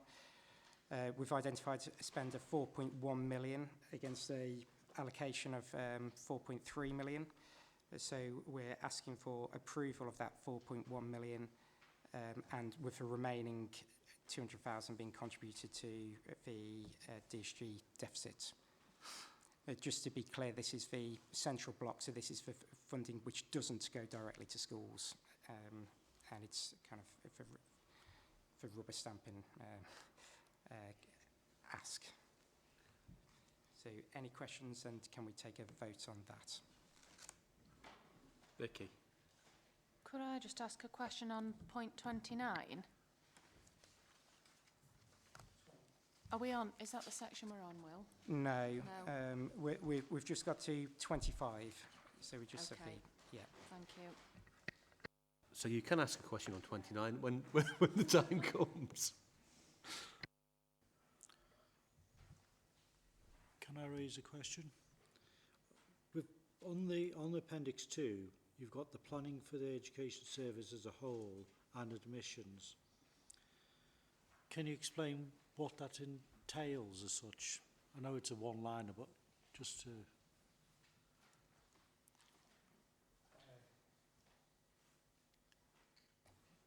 It's salaries for the admissions team. I don't know if you can give any more detail on that, Tim, or we could follow up with... There are some statutory duties that we have to provide on behalf of all schools, so we have to make sure that we operate the admissions process. So there's that particular element of it. If you think around school place planning, so there's a statutory responsibility to make sure that we've got enough schools and enough school places across the county, irrespective of the status, whether that's academy or maintained. So again, that's included within there. There is a statutory duty in terms of that kind of liaison with the regional director. And so again, we've got that particular duty. Similarly, around not the arranging of school transport, but all of the policies that relate to those particular aspects again. So it's basically, it's all of those educational functions that we have to provide that is included within that line there. Following on from that, then, where does school improvement come out from? Right, okay, so we now go back a little while, because one of the ways, in terms of the school improvement funding, and it was back in 2018, so there was an aspect of school improvement funding that was funded out of the historic commitments. So there was about, from memory, and Will, again, you'd have to correct me, there's about £800,000 in that historic commitments, Again, because we knew that that was going to get reduced over time, that got removed. In terms of the school improvement funding, then and I'll try and remain unpolitical here. In terms of the Department for Education, then recognised the responsibilities around school improvement, and so colleagues may have recalled the local authority monitoring and brokering grant. So that was introduced again probably around 2019, I think, but I can't recall. That grant was reduced by 50% in 2022 from April 2022 and ceased to be provided to local authorities from 2023. So in terms of school improvement functions, there is no school improvement funding that's provided to the local authority any longer. There is and sitting again within that function, it's part of that liaison with the regional director. So it's about knowing the performance of schools. So it's about understanding performance, not necessarily providing any school improvement, Steve. That responsibility has been removed. I expect because of the education bill. And if people go back to the education bill and whose responsibilities it was for different particular aspects, school improvement wasn't a local authority responsibility. Thanks for that, Tim.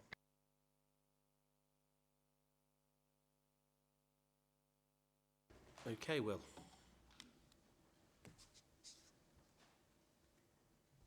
Okay, so I think we're back to the vote.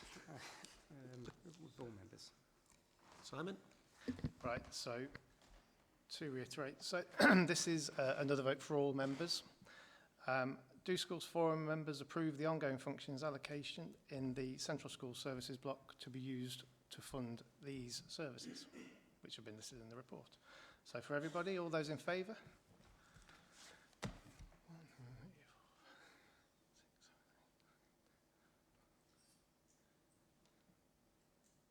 Did the hand go up over there? Oh. 1, 2, 3, 6, 7, 8, 9, 10, 12, 13, 18. Okay, thank you. Against? And any abstentions? No, lovely.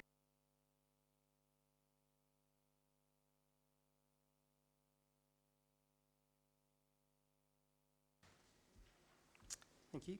The next section of the report is growth and falling roles funding. So the growth fund allocation comes through the schools block allocation and has been formula driven since 2019-2020. It's a formula driven based on what's called middle super output areas, which is a geographical region between October censuses. It's difficult to estimate what we'll get, and it could fluctuate each year. The latest estimate of the growth funding for 24-25 suggests that we'll receive circa 3.3 million pounds, but we'll know the final allocation in December.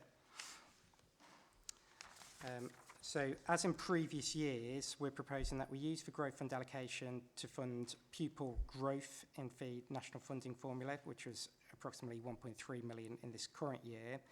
Allocations as per the growth fund policy, which was 1 million, and the remaining growth fund should be contributed towards the DSG deficit in accordance with the deficit management plan.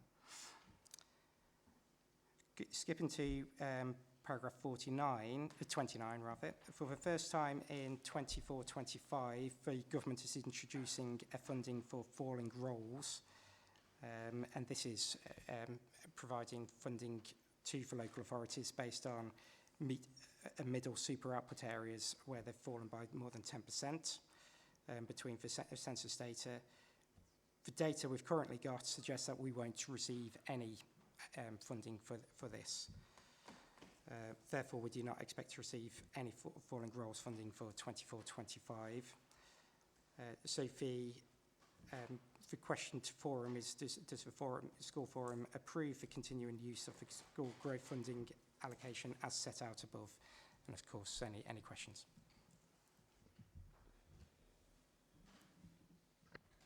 Any questions before we go to Simon.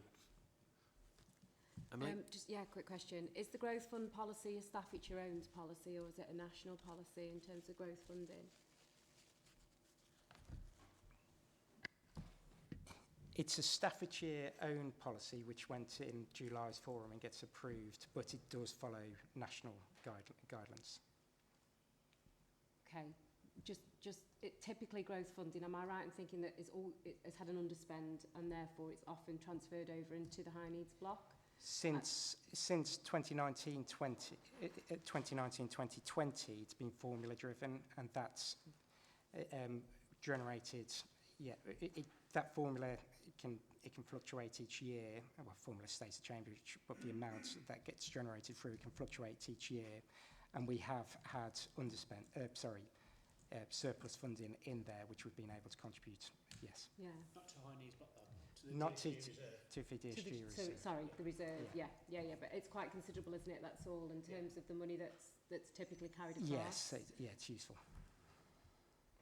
Schools Forum has asked in the past whether it was actually overfunded, that pot, because it was generally underspent, and I can't remember the detail, but we were persuaded that the formula and the allocation that came from that was correct, and if it was underspent, then we know what happens to the underspend, and it was well spent. So.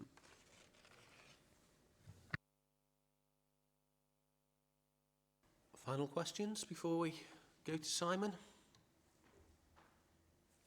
Simon? Thank you. Okay, so question again. Does the Schools Forum approve the continuing use of the growth funding allocation as set out above in the report? That's for all members again. So those in favour?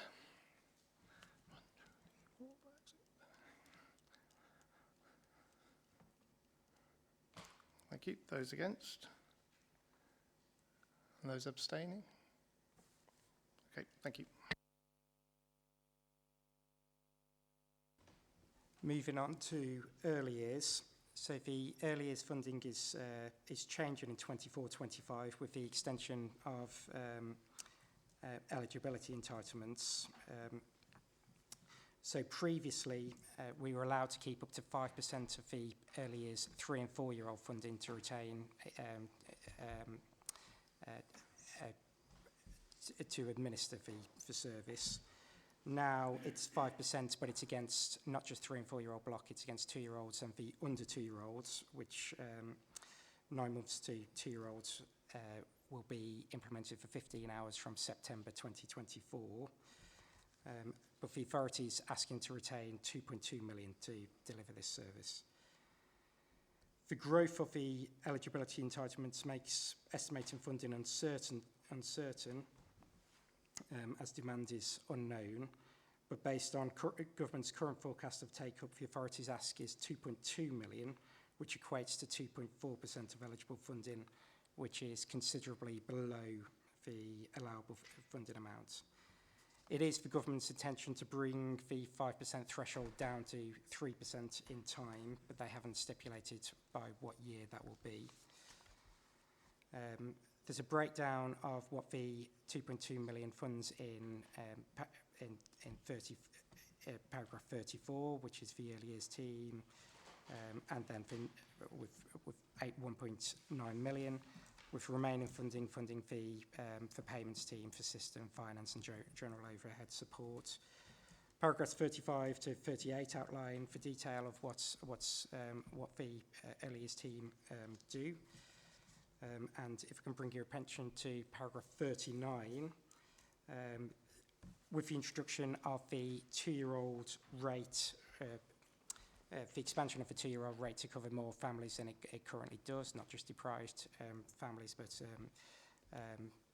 most other families too. And the completely new rate of 2 year old funding to children 9 months and older. There's a requirement for a deprivation supplement to be had, and as the formula has to change or a new formula is introduced, we are required to consult with all our Staffordshire providers, earlier providers, plus Schools Forum on a new formula. So we plan to go out to consultation with the early years providers on Monday, and that will be a 4-week consultation closing on Friday the 8th of December. And then a paper consultant reviews of schools forum will go in for January paper, which will take into consideration for feedback we get from the forum, which is about to run. And the rate will be set in February, as usual. So, again, any questions? And if we can take a vote on, does the school forum approve the proposed level of central support services for early years provision? Thank you. Can I just check along with the other votes, if we vote against this, does it come directly into schools instead? No, this is the early, so DSG has 4 main blocks. This is, early years block is a totally separate block to schools. So no, it won't automatically be delegated to schools. This is what we're asking them to centrally retain is statutory functions. So this is one we would refer to as Secretary of State if it wasn't approved.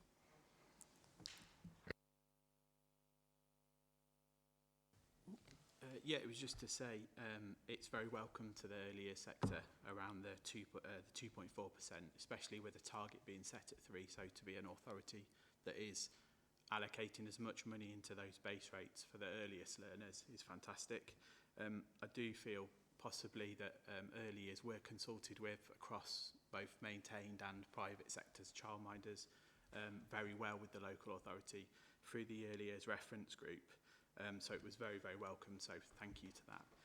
The question was around after the consultation happens, starting from Monday, will the same exercise that I believe School Forum actioned before around the modelling exercise that Will and Anthony have done with us before happen to the reference group around that setting of the rate?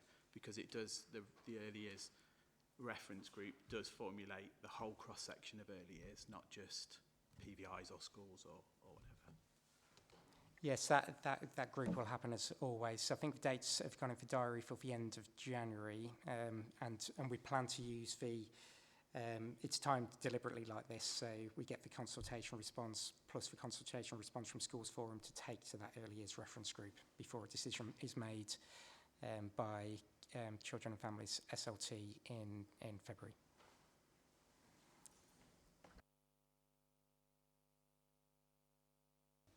Simon? Okay then, so just make sure I'm in the right place. Yep, so the question is to the whole forum again. Does the Schools Forum approve the proposed level of central support services for the early years provision? So all those in favour? Against?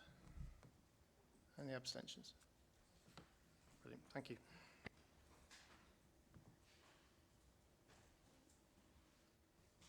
Thank you. The final part of the report is education functions for maintained schools only. So this is an amount which is taken from the schools block.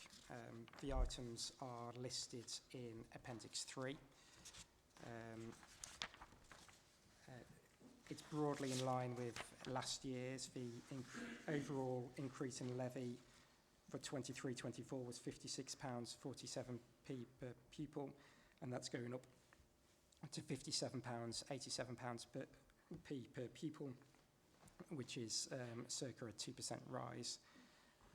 And the functions are listed in Appendix 3 of what that provides. It's mainly salary increases or contractual rises with Entrust.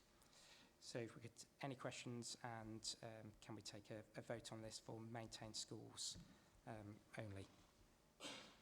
Can I just ask a question on Appendix 3? And we haven't got the previous year's figures, but statutory monitoring of national curriculum assessments, is that the same amount, or is that less, or is that more, or? So I can confirm it's less. So we're going to get some feedback, aren't we? So as colleagues will know, the statutory requirements around the end of Key Stage 1 assessments are no longer statutory. And so that element has been removed from this funding. That was what I was hoping you were going to say.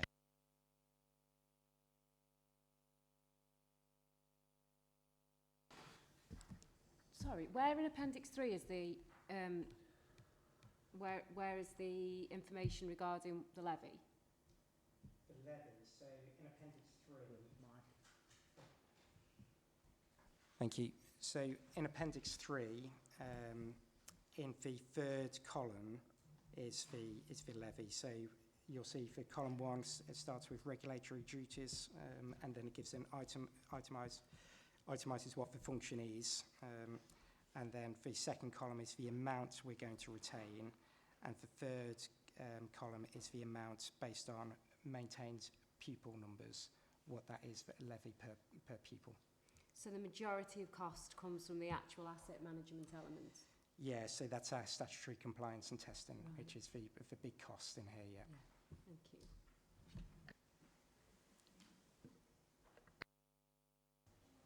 Any further questions to Will before we go back to Simon? No? Okay, thank you, Simon. Okay, so this question, I think I'm right in saying this is maintained only? Maintained only. And the question is, again, get on the right page, do Maintained Schools Forum members agree to the levies per pupil presented in Appendix 3 to fund the costs of the associated services? So Maintained Schools only. All those in favour? 1, 2, 3, 4. Against? Abstentions? Okay.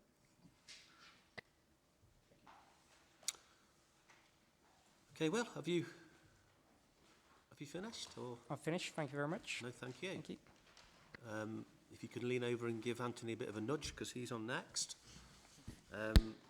So we move on to item 11, the high needs block updates and the 0.5% funding switch request.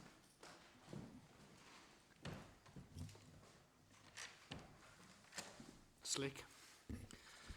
As previously agreed, this is the regular report on the high needs block, outlining the latest position on the high needs block given the ongoing pressures in this area. It's quite a long report, longer than normal, as it also covers the deficit management plan and the request for 0.5% transfer from schools block to high needs block for 24-25. I won't go through the paper in full, as I presume members have already had the opportunity to read the paper, but to summarise, the paper outlines firstly the forecast overspend on high needs block this year, which is for £20 million overspend. That's £2 million higher than we last reported in July. That overspend is despite increased government funding this year of 8%, after allowing for new burdens that were brought in, but this is insufficient to keep pace with the rise in demand and costs, and the funding gap has increased significantly this year compared to last year. Last year we had just over 9 million overspent. With now around 7,000 EHCPs, an increase in typically at around between 400 and 500 a year, and demand is up 33% from what it was just 3 years ago. And in putting that context, the 8% rise in funding, given inflation increases as well, you can see how the rise in funding just isn't anywhere near enough to keep pace with the growing pressures. It's impacting across all areas, but especially the independent sector, with numbers now at around 600 and double what they were just 3 years ago. Indeed, and as previously reported, the position is worse than was originally expected this year, due to increased costs arising on the back of the introduction of the education banding tool. We had a thorough conversation last time around that concern. That's the EBT has been suspended from the start of August, as we previously alluded to, while further analysis and modelling is undertaken. Importantly, we remain committed to the EBT and the intention that this will be reinstated from August 2024 once any issues have been resolved. The paper goes on to outline the significant decline in the DSG reserve, which at the start of the year were in deficit by over £14 million, and given the current overspend this year will deepen further, and by the end of the year I think we'll be £32 million in deficit. Going forward, so the government funding rise will actually slow down from what we've previously been receiving, and combined with the continued rise in demand and cost for support, left unaddressed, I anticipate the annual overspend is likely to continue and could be by up to £40 million in-year overspend by 27-28, or possibly even worse. I certainly don't over-egg my forecasts, and I've been quite prudent in some areas.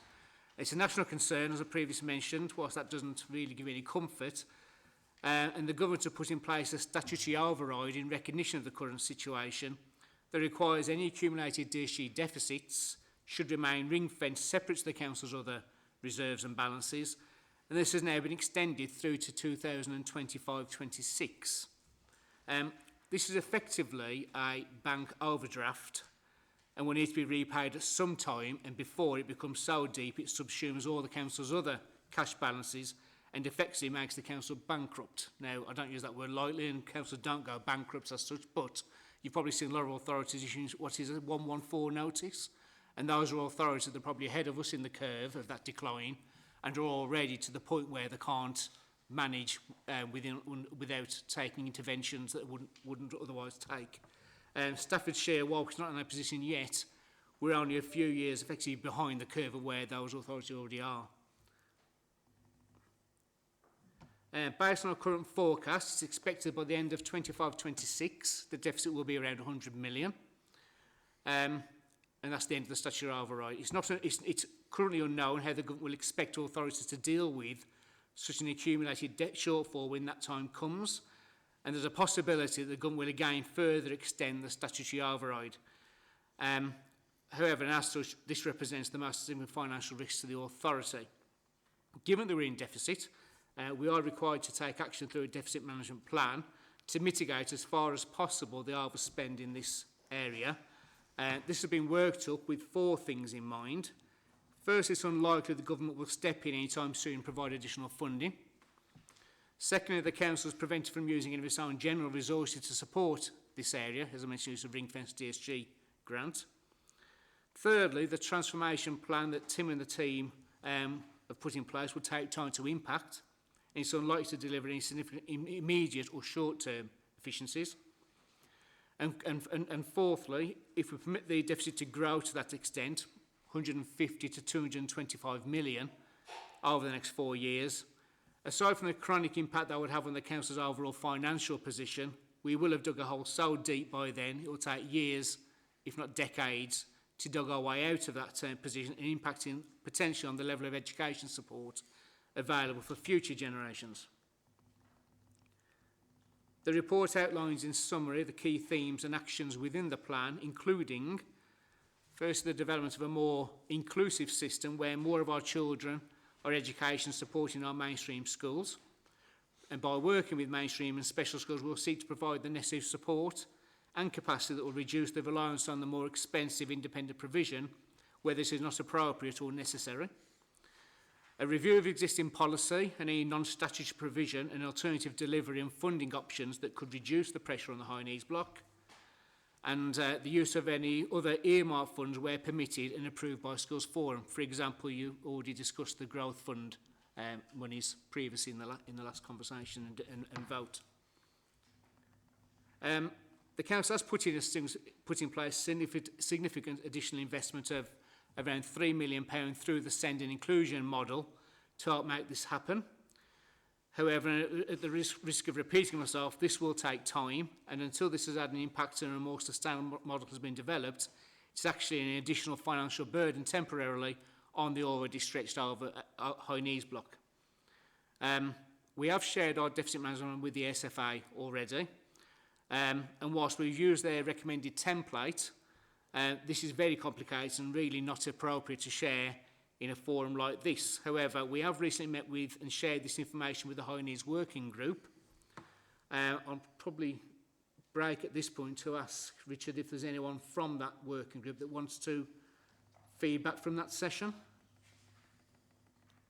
We were relying on Emily, but unfortunately, when you came on, Anthony, she ducked out, didn't she? She ducked out. What does that tell you? Yeah. Okay. Do you want me move on. to attempt to feedback around what you're talking about? Probably the additional thing that Emily, I know, would have brought up. I can talk around... Yeah, if you want to feedback, I think when we met as a group, and this has been ongoing now, hasn't it, for 2.5, 3 years. So the message that's coming out is not just Staffordshire, is it? It's across the country where the high needs blocks deficits are growing wider and wider. And Anthony's already touched on the points of the reasons for that, and there are multiple reasons. And I think one of the peripheral reasons that Emily brought up, and I don't live in the same world as Emily. I'm from special schools, so in terms of normal formal examinations, it isn't my bag. But it did resonate, and you were there as well, Hallett, and we've talked around the effect of what's going on in the SEND environment. The fact that the increase in the educational health and care plans, hemorrhaging significant amounts of money out into the independent sector, the difficulties that mainstream schools have around being extra inclusive, and the things that impact upon them, like budgets and levels of skills within schools. And that's the effect of really a curriculum offer in schools that a lot of children aren't buying into. And the terminology that Emily used is the examinations pathways, and how that curriculum offer in many of our mainstream schools tends to marginalise a number of pupils that cannot, however hard they try, succeed within that examinations framework. And consequently, what we are seeing across, not just in Staffordshire, nationally, is that massive increase in exclusions and suspensions. And I think that the thing that Emily talked around was that, if we're not preparing our young people for employment because of the emphasis on academic subjects, we're always going to have a lot of those children's, we're not meeting their needs. And I think there's a massive cause there that perhaps we haven't looked at. We've looked at the effects. We've looked at how we address and try to reduce those exclusions, and how we try to provide more provision in our Staffordshire schools rather than send them out to the independent sector. But we haven't looked at that particular area. So Emily talked around, could we tackle the cause, not the effects? Now, this probably isn't the group that should be talking about this. I'm sure it isn't. But I think if we are talking around finance, then we need to be thinking about that. And within your sectors, as much noise as you can make in the particular, whatever networking groups you're in, or whatever particular networking groups that you're in, that to me is a real issue. Now, I know very little about mainstream schools, but what she said really resonated with me around where, we're setting up quite a high percentage of young people for failure because of our, well, I shouldn't really be mentioning Michael Gove, but the way things have gone in secondary schools. And I think a lot of secondary schools feel very, very paralysed by this, because as a head, as a principal, you are accountable to progress. That's what you're employed upon, and that's what you're sacked upon. So I think it was a really interesting comment that came out of that. I'm not going to add any more to what you've added around the effects and how we address the effects, Anthony, because I think we've all said it. I think we all know that. But that really did like I say, what Emily, and it's a really pity she's not here, because she would have been a lot more eloquent than me, because that isn't my bag. But I think if we can think around that and make as much noise as we can, and I know it's certainly, Kirsty in the world of proofs that I understand something about. You are absolutely bursting at the seams, I would imagine, because certainly the two proofs that are in my organisation, Bailey Street and Chase Lee, we're starting not to be able to provide any intervention strategies because of the number of permexes. And that's a real issue, which I don't think is going to get any better by just trying to address the effect. We need to be looking at the cause. And again, Tim, I do apologise, this probably isn't the forum, but I think the more people that can get that into their heads and make as much noise as possible is the better. There you go, Anthony. there is my contribution. Thank you. And that brings me to the final part of the paper and the outline proposals for the 0.5% funding switch next year from the schools block as permitted under the DfE guidelines and equivalent to around £3.2 million. As to stress again, this is a key part of the Council's deficit management plan. There's already been approved and shared with the SFA. The Council has consulted with our schools on this proposal, and this is attached to Appendix 2 and 3 to the report for consideration by Schools Forum. Understandably, and given the shared pressures that you're all facing at the moment, the feedback is against the transfer, though admittedly on a very low response rate of just 10%. Whilst we make this request with a heavy heart and recognise the financial difficulties faced by our schools, this is the most sensible and prudent course of action at this time, and we recommend that despite those numbers on the vote and schools leaning against it, we recommend that Schools Forum vote to approve the transfer. Over to Anthony, Simon, can I just intervene slightly? Yeah. I think can we go to questions first? Then can we go at the chair's brief? I'd asked whether the local authority could present. We listen to the doom and gloom, don't we? We see the deficit growing bigger every time. It would be nice to hear some of the things that Hallett's team are doing to try and address that, and just to try and explain to people of what things are going on in the background, and then perhaps we go to the 0.5 switch vote. So first of all, any questions around Anthony's very optimistic presentation and report? Kim first. Sorry, Alan. Kim. Sorry, I do have quite a few, but Ali will probably be able to answer some of them. If you're going to present in a few minutes, are you? Okay. I did want to touch on, though, the transformation plan that Anthony talked about. Where are we with that exactly? we say where are we in terms of on the ground or how we're delivering, or how far have we pushed the plan through? Sorry. How far into the plan are we now? Because we first introduced it a year and a half ago. So it's probably actually last November we first brought it forward in terms of timing, because that was the first time we got sufficiently in deficit to warrant what the government's imposed on us as being a deficit plan requirement at that point. So until you're, and we'll probably correct, is it 1% of the school's DSG? 1%, sorry. Deficit needs to be 1% of the overall DSG. So you need to be 7 million in deficit before you even need to have a deficit management plan. So we hit that this time last year. So we're 1 year in now into that plan. As I say, it takes time. So it hasn't really, the trajectory hasn't changed at this point in time. And it's so Alex and the team that are trying to work on the CDIS model and the EAPDR model for those pathways access to try and get the resource to where it needs to be. And the hubs have only been in place as well for 24 months and now changing as well in terms of where that priority and that outreach work is.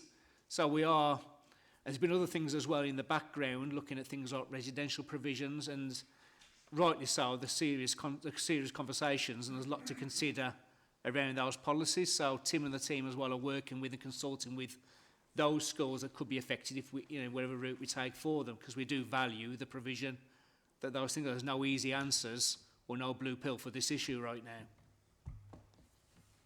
Right, I do have a few questions, but I think that Halleck might answer some of them, so I'll wait. Thanks. I suppose I'll start with a statement of the bleeding obvious, that it's whichever way you cut it, there isn't enough cake to go around. That's the bottom line, isn't it? And ultimately what we're being asked to vote on is unpalatable either way, because there will be issues one way or the other. And I'm aware of the work that Hal's doing, and obviously I've been integrally involved in the new way of working with SEM particularly, and I'm a big fan of the locality-based working that we're looking to roll out as well.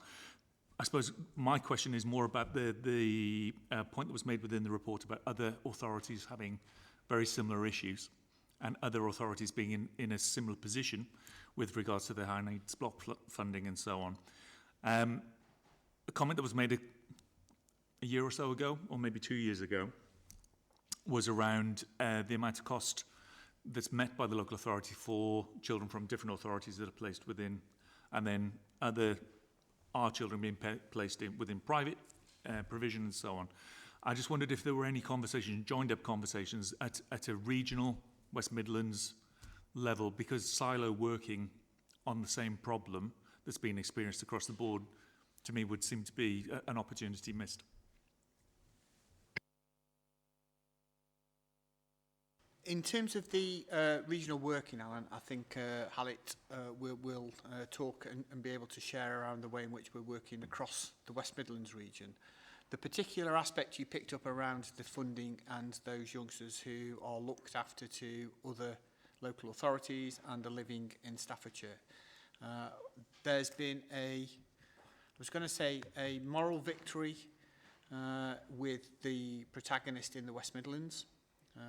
And so therefore we're now back to custom and practice across the West Midlands. But what that did do, unfortunately, was to start to sow some of those kind of challenges further afield. And so we're experiencing those now and are less easy to manage through our local networking arrangements, because we're working with colleagues that are not kind of linked to us within a West Midlands, and so therefore we don't have the same access through them through our DCS group.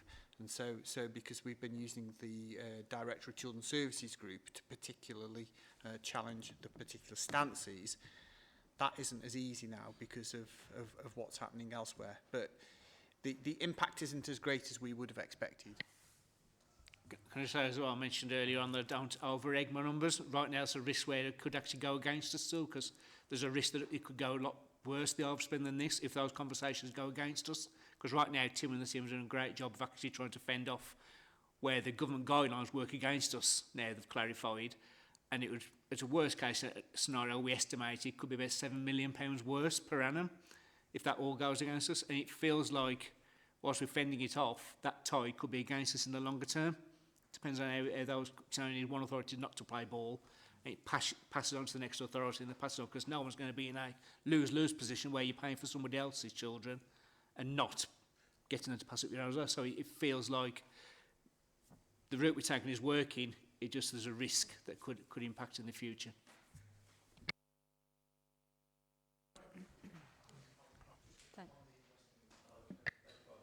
So just to add on the point about a lose-lose local authority, there are several West Midlands local authorities who are maintaining an ethical and moral position, and it is a financial lose-lose for them.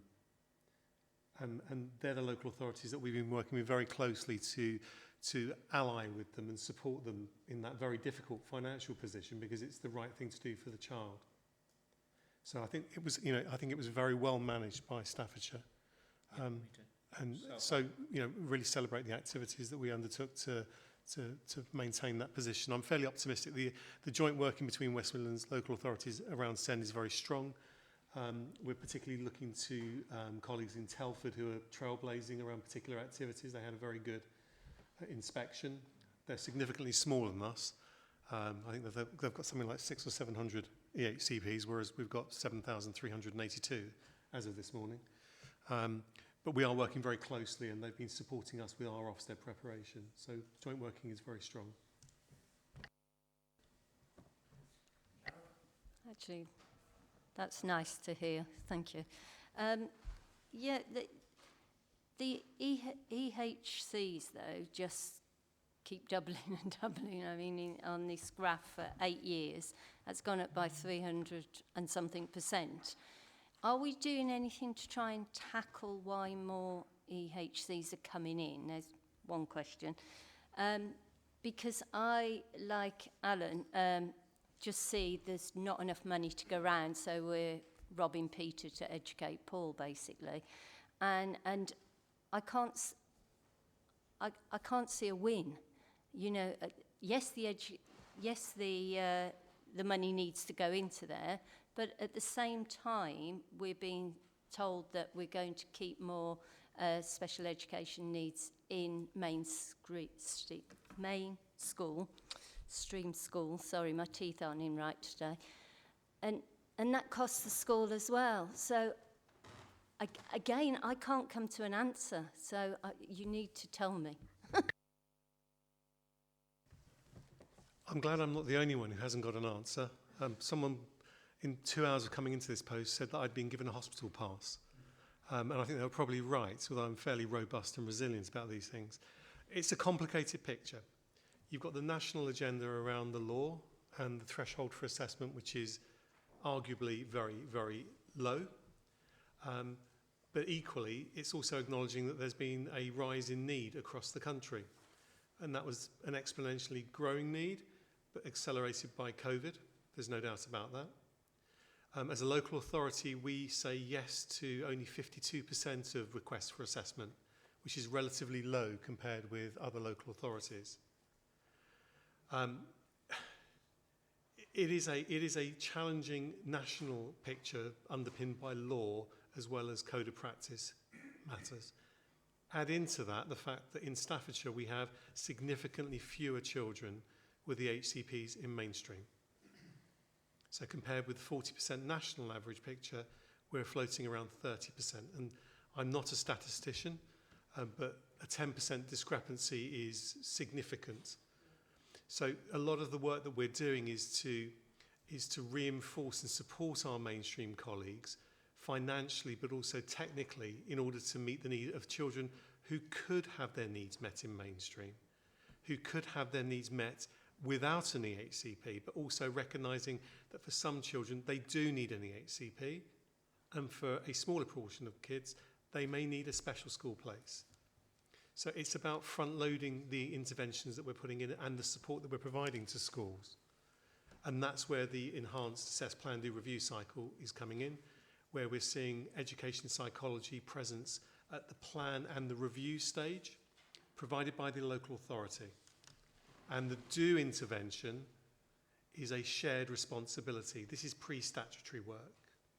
The development of the CDIS teams is looking out to colleagues, and I'm looking around the room here, knowing that some of you are interested in this particular model, but commissioning schools who are getting it right around inclusion and can share that good practice to be able to be commissioned to go out and go forth and do that. So it's only one part of the deficit management plan, but it is a significant strategy, and it has got an evidence base, and the early indications around the pilot are suggesting that both schools and families are viewing it as a positive experience, and it is making a difference. It albeit is a small pilot, but I've been reliably assured by our psychology colleagues that the sample is big enough to indicate that a rollout in January is going to be a good look. I'd just add to that as well, that when you said about obviously more children in mainstream, obviously this is taking money out of schools when you need it to actually look after them. This money itself, you know, I said in my presentation, I think that the work the team are doing about outreach work and early intervention, the hubs money they've put in place as well for that district model, is about £3 million. We want to do that because we're going to sleepwalk into this huge deficit if we don't do something.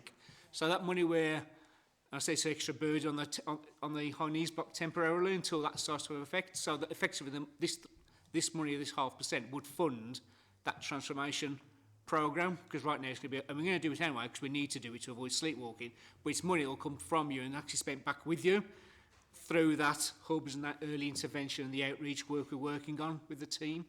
It's just managed to prioritise it to try and enhance that kind of inclusive culture we want to create and to support you to be able to, you know, to look after those children directly in the local environment.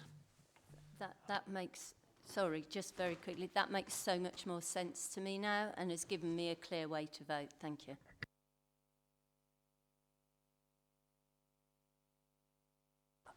I was you stole the words right out of my mouth, which is, I think that when we were voting earlier and talking about the behaviour management hubs and things, I think it's very easy, especially since COVID, to just send. And sometimes it is behaviour management, and I think some professionals, and it's sometimes easy to just think, let's just throw money at it, but it's not always the case.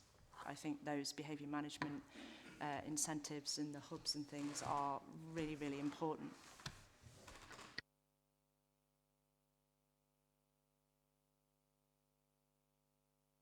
I just wanted to pick up on the point I made earlier around, for some children, special school is absolutely appropriate. And with that in mind, we're also developing 7 additional projects across the whole county that we've got resource for in terms of capital funding. And I'm grateful to our special school colleagues for their work that they've done around their proposals to develop additional capacity. And that additional capacity is in line with the gap analysis. So the gap analysis is indicating we haven't got the provision sufficient for kids with SEMH, so social emotional needs, particularly females with SEMH, and also for children who present with challenges around autism, and particularly females who have those sorts of challenges. So the projects that we're taking forward, that's Carolyn Knight and I, as part of the strategy for special provision, are going to be looking to develop 7 projects who have already gone to feasibility. So we're looking now at the builds, we're looking now at the whiteboards and the rooms, but we're also waiting for additional proposals from several colleagues who are particularly looking at SEMH provision. So the door is still open to developing our special school provision. So it is really a broad spectrum of additional support that we're putting in both in the pre-statutory world, but also in the post-statutory special school world as well, in order to prevent the need to be using that independent provision, which is often 3 times as expensive, if you like, and in my estimation, nowhere near 3 times as good as our current maintained provision. Thank you, Alec. Kevin? Just a couple of things, really. First of all, just from a point of clarity for colleagues in the room, really. The 0.5% is only really coming from mainstream school. It's only coming from maintained schools, because actually that's your block. Am I right in thinking that, or am I wrong? You're wrong. Oh, good. Go on. So the 0.5% comes from all schools. So it comes from everybody. So not just the maintained sector. It's maintained and academy. So it's taken out of the schools block. Well, clarity for me then. The other point I'd like to make really is that when I first started being a head teacher, I was told by a very old colleague who I went to visit one day, in terms of my budget management, that the money that I got each year was for the children in my school, and not the children that are going to be in that school in 3 or 4 years' time, but the children that were actually sitting in my classrooms at that moment, because that was the money that had been given to me by the state to provide for those children. And I've never really forgotten that. A good school budget, to my mind, is a budget that balances to 0, because that means I've spent every single penny of that particular year on the kids in my school, because that's who it should be spent on. Taking 0.5% and putting it into a general pot that I might not access in any one given year isn't spending that money on those children. It's that straightforward. For me, it's that straightforward. That money has been given to my school to spend on my children, to make sure that their educational outcomes are the best outcomes that they can possibly be. And Kevin, can I just stop you for a second? I appreciate exactly what you're saying, but you just slightly jumped the gun in terms of talking around, looking at pro and negative around the 0.5. I thought we'd already got there. No, we haven't. So you just need to relax a little bit, and then I'll switch you back on in a second. That's absolutely fine. What I'd wanted to do was that I have to listen to Anthony 2 or 3 times a year depress me around the high needs block. So what I'd asked for Halleck to do on behalf of the local authority was to look at what are we doing differently? What are the green shoots? Just to describe to us the 3 arms of the special provision strategy. So the increase in special school places you've touched upon, Alec, the inclusivity in mainstream schools, the EAP, DR, and the inclusion teams, the CIDIS stuff. So in no more than a few minutes, could you just capture that for everybody so everybody's got a view of what are the green shoots? So the green shoots are that the transformation is embedding. We've increased the key worker capacity. So particularly in 3 or 4 of the 8 districts, we're beginning to see some green shoots in terms of better liaison with our schools and settings, actually key workers going out into settings. We are seeing a decline in complaints coming in to the key worker team, and that's been a significant decline and an increase in compliments. We're seeing an increase in educational psychology capacity. So we've been given 10 posts. 7 of those posts have been recruited to, with 4 already in post. And that is a significant win because it's incredibly difficult to find EPs.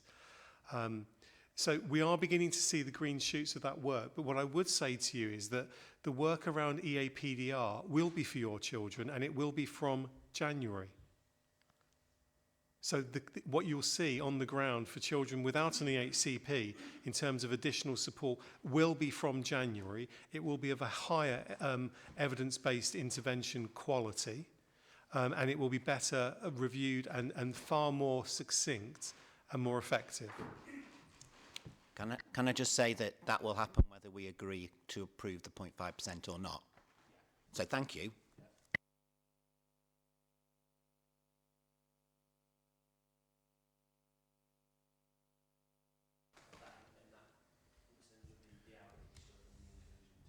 So one of the big tranches of the work that we're doing is the development of 8 CDIS teams, so enhanced inclusion district teams. So back in the day, we used to have lots of LA services that were working around the local authority. I think the recognition now is that a lot of schools are getting it right and already are doing outreach. So what we're looking to do is to encourage groups of schools to come together to be commissioned to be the outreach providers of consultation and support to other schools in their district. And for us to commission that consultation and outreach. So we're waiting on the final crosses of T's and dotting of I's from legal, and those contracts will be out. We're about 3 weeks late because legal got hold of it and obviously wanted to have a look at it. And I'm grateful to them for that, because what we want is a clearly articulated commissioning model that's sustainable, and will support those schools to go out there and develop the capacity to build their outreach. And we're looking at a sort of a 3 to 5 year commitment in the first instance. And this is pre-statutory funding. So we're going out to expressions of interest for schools who wish to either alone or together provide that outreach commissioning support for their fellow schools, but also to provide in-reach. So in the very rare event that a child may need to be spend some time away from their home school to have particular interventions in a base in another school. And this is based on models that we've seen across the districts that are already working. So it's not a new model. It's something that we've already seen working that we've tried to upscale. And it is very successful. I guess the additional part here is that it will be properly commissioned and it will be commissioned forward. And that will give those settings a certainty around capacity and staffing. We've had 66 schools attend the expressions of interest session, which I was absolutely blown away by. And I'm having daily emails from schools saying, where are the documents? We need to have a look at them. So we're hoping to come out to expressions of interest on Monday or early next week. As soon as legal have released the documents, the information blast is ready to go online and into communication forum, if you like. So it is quite an innovative piece of work. Department for Education and NHS England are very interested in this and watching very carefully. And we've been asked to speak at regional and national events on the model that we're proposing. So I'm quite optimistic about this. It won't be a silver bullet. The ground at the moment around SEND nationally is not going to facilitate silver bullets or magic wand technology. But it will be a game changer for Staffordshire because we'll be ploughing a lot of resource into the pre-statutory space to support schools with inclusion. Okay, thank you. And just before I move to questions, is there anything else around that special school provision strategy, Alec, that you would like members to know? We've covered those three work areas off. Okay. Just open the floor around any questions around what Hallett said around the green shoots. Are there any questions from members around the green shoots? Kim? Thank you, Hallett. I know that when we met in January, didn't we, you came to Special Heads Forum and you asked us to help by suggesting ways of reducing the amount of children being sent to independent and out of county. And I think you got 14 proposals and you've just said 7 have gone ahead or will be going ahead from January. How are they evenly located or are they all in one specific area? No, there is a wide spread. I guess the projects that didn't go ahead for a range of reasons.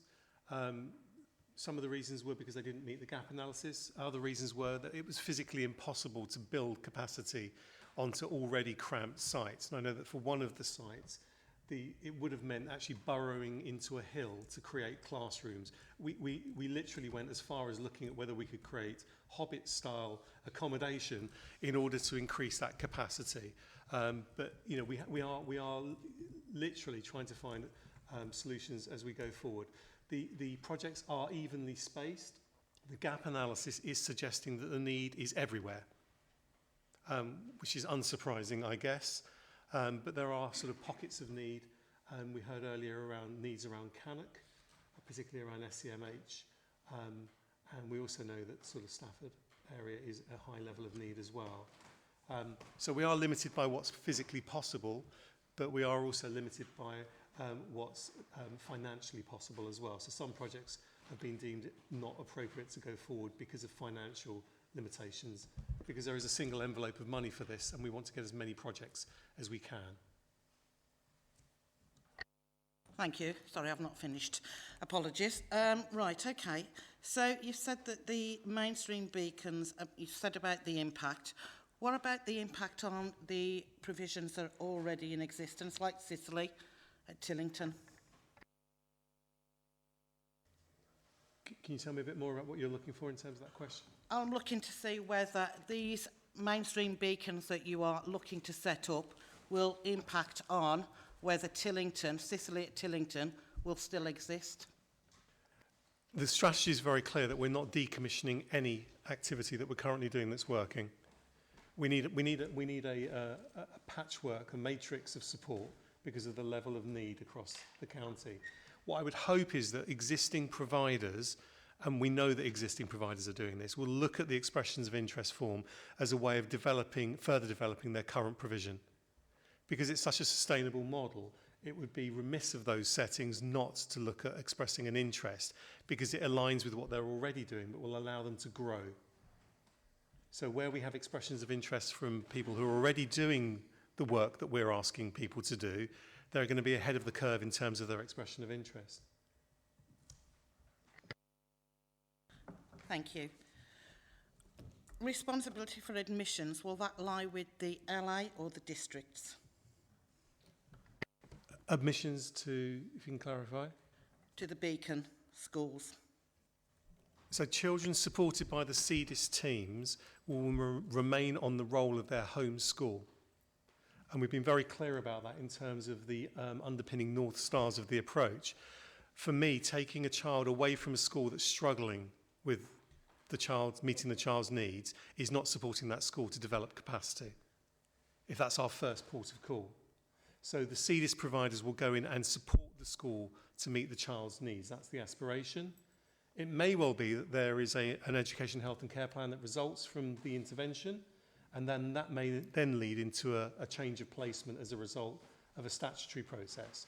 But what we're not doing is taking kids off roll of a school where they're not currently having their needs met as the first port of call. First port of call is to build capacity in that school.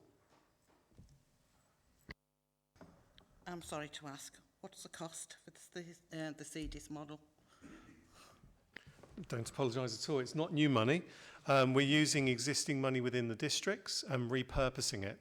So currently the money that's being used for the individual needs funding is going to be used to facilitate the assess, plan, do, review interventions. As I said earlier, the education psychology component at the plan and the review stage is something that we're going to be putting up. That's internal resource from the EdPsych team. But what we are going to be looking to do is we are using some of our capital money if those CDIS providers require builds on their sites in order to provide the outreach and to provide the in-reach as well. So if a setting has the aspiration to provide in-reach, so withdrawal work for a child or a family, and they don't yet have that provision, we have capital funding that we have ring-fenced in order to build that capacity in to successful CDIS providers. So I guess what I'm saying is that it's a developed idea that's underpinned by good resource and good financial planning behind it, and it's not new money. Anything else, Kim? Last one, I promise. Okay, Board of Governors and Trustees are going to be required to make strategic decisions based on the financial impact. I know that, the decision was made at the last forum about temporarily removing the EBT and converting back to matrix. I did notice, quite disappointingly really, that the matrix funding hadn't changed in a number of years. I think that the document I looked at, I felt like I'd gone back in time about 10 years. It referred to P levels as well, which we don't use anymore. But anyway, what support is going to be given to schools that are going to financially lose out on converting back to matrix? I'm going to lose, in my school, about 30,000. It's a teacher's salary. We've actually maintained the matrix in this background still, and it did go up by inflation. Although the matrix levels of 1, 2, 3 haven't changed, there's a school-specific element you get paid as well on top, and that is where the inflation rises have gone on to compensate for the whole. So if you take the matrix 1, 2 or 3 you get and your school-specific, then it does go up by the minimum funding guarantee rise every year. So that your actual funding hasn't gone down. The only money you've lost, is the fact that the EBT was supposed to be cost neutral for one. We've brought it in. It hasn't proven cost neutral right now. So those children on that higher rate than we were anticipating at this point, costing the high needs block a lot more than they would have done. All we're now saying is we'll go back to the original planned model that still wasn't affordable. We're still overspending. So you haven't lost any. You've gained some money for the children so far have gone through EBT. But all the children on the old matrix level are still on the old matrix level, and there's probably 2,000 or 3,000 of those still, and that has gone up by inflation. So you're not losing anything. The only thing is temporarily you probably haven't seen, for the ones that will transition now, we're going to have to stymie and stop that escalation in costs we've been seeing in the last year until we get that EBT rate back in line with what the matrix ever was. It wasn't designed to increase costs. It was designed to be neutral.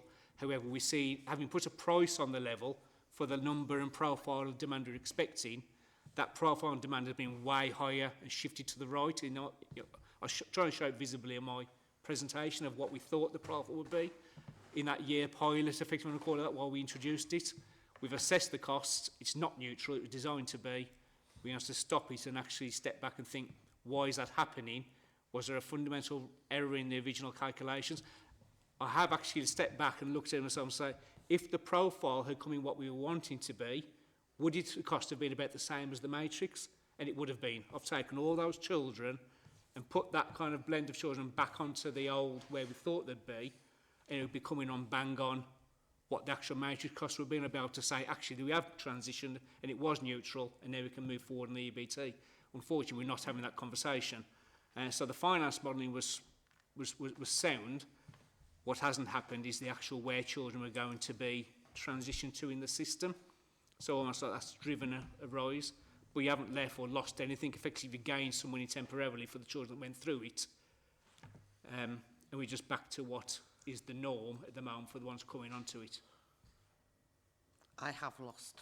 You will lose, because we know in the situation, the children who have been through on the EBT have been on a falsely high level. So stepping back to what someone else is in the system isn't really a loss to you. In that regard, there's been a temporary win for you, if you know, because we know it's moved in that direction. I'm going to...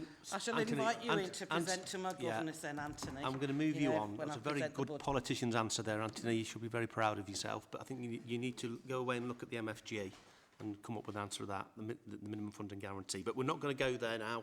But if you could go away and think about that, it would be great. MFG rules have been followed, though, whether it's matrix or EBT. Yeah, we'll leave it at there, whilst we're going to go off on another tangent and drag up old arguments. Thanks for that, Kim. Before I move on to the 0.5 and give people the opportunity for Kevin to go first and to pick up those things, what I am going to make a suggestion, and I'll come to it on the works programme, that we put these green shoots and some of the things that Alec's been talking around onto the works programme, and we look at how we are looking at the impact of that and what metrics and measures we're going to be using for that. And I think that might turn the glass into being half full rather than half empty. But I think it needs to go onto the works programme. Right, going to the switch, what I'm going to do, because Kevin was in mid-flow, I'm going to give those people the opportunity that are not going to vote for the switch. If I've got that right, Kevin, to go first. Have I got that wrong? We're all going to vote, aren't we? Yeah. You know what I mean. You go first. Continue, and then yourself, and then we'll. So, Kevin, do you want to continue? I do apologise for No, that's interrupting okay. your flow. I mean, everything that Hallett's just talked about, all the green shoots and the possibilities and the different ways of working, are all great, and it sounds exciting and it sounds great, but none of it actually has got anything to do with the 0.5. None of it, because actually that's the plan that the local authority has got to bring the high needs block under control. The 0.5 is a small finger in the dam, isn't it? I don't see it's. What I'm saying is that's all going to happen irrespective of whether today we vote to do the 0.5% transfer or not. Correct me if I'm wrong on that, because that's scary if it is.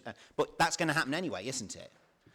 So what I'm saying is the discussion about the 0.5% isn't actually about Hallett's plan and what happens. Because what Hallett's plan and what happens is going to happen whether we say 0.5% or not 0.5%, or whether we were 200 million over or 100 million over.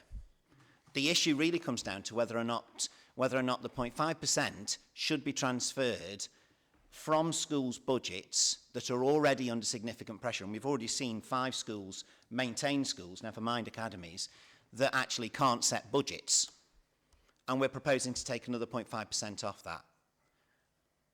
That's the reality for me, is that actually my school budget is under significant pressure. I can't hand on heart turn around to my parents and my children and my governors and say that I'm perfectly okay with a further 0.5% being taken off because of a government policy that has resulted in the local authority not having enough money for high needs. And that's ultimately what it is, isn't it? Yeah, that's my thoughts. Tim, did you want to come on very quickly on this? Okay. So, Steve, if you want to again advocate on behalf of those people that yes, are voting against thank you, the Richard. switch. I promise to be brief, but I do really feel very strongly about it, and I apologise to those people around the table who've heard me say similar things in previous years. But there's no one in this room who doesn't agree that the high needs budget is grossly underfunded. We all agree on that, but so is the education budget. Mainstream education is also hugely underfunded, and I think Caroline used an expression that I've used at these meetings before about robbing Peter to pay Paul. We've already got a situation, and I know I can't remember if it's Will or Anthony made the point earlier that budgets have not been issued, or even provisional budgets, but where, thanks to a mistake by the DfE, schools will be getting 1% less than they could reasonably have expected, 1% less on the provisional NFF allocations. And it's not only about the number of pounds and pennies that you've got to spend, it's about the messages that go out. And I fully appreciate, absolutely appreciate, that local authority has got to send messages out. And I think, we all appreciate how good this local authority's housekeeping has been.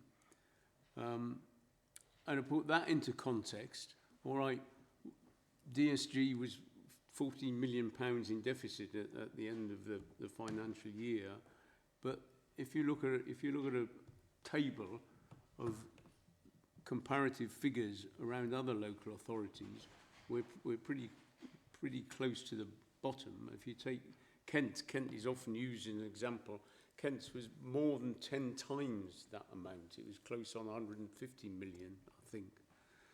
So it's not just the local authority that has to send a message out. This group has to send a message out as well. And Richard used the expression earlier about we need to make as much noise as possible, and I agree with that 150%. but it has to be the right sort of noise.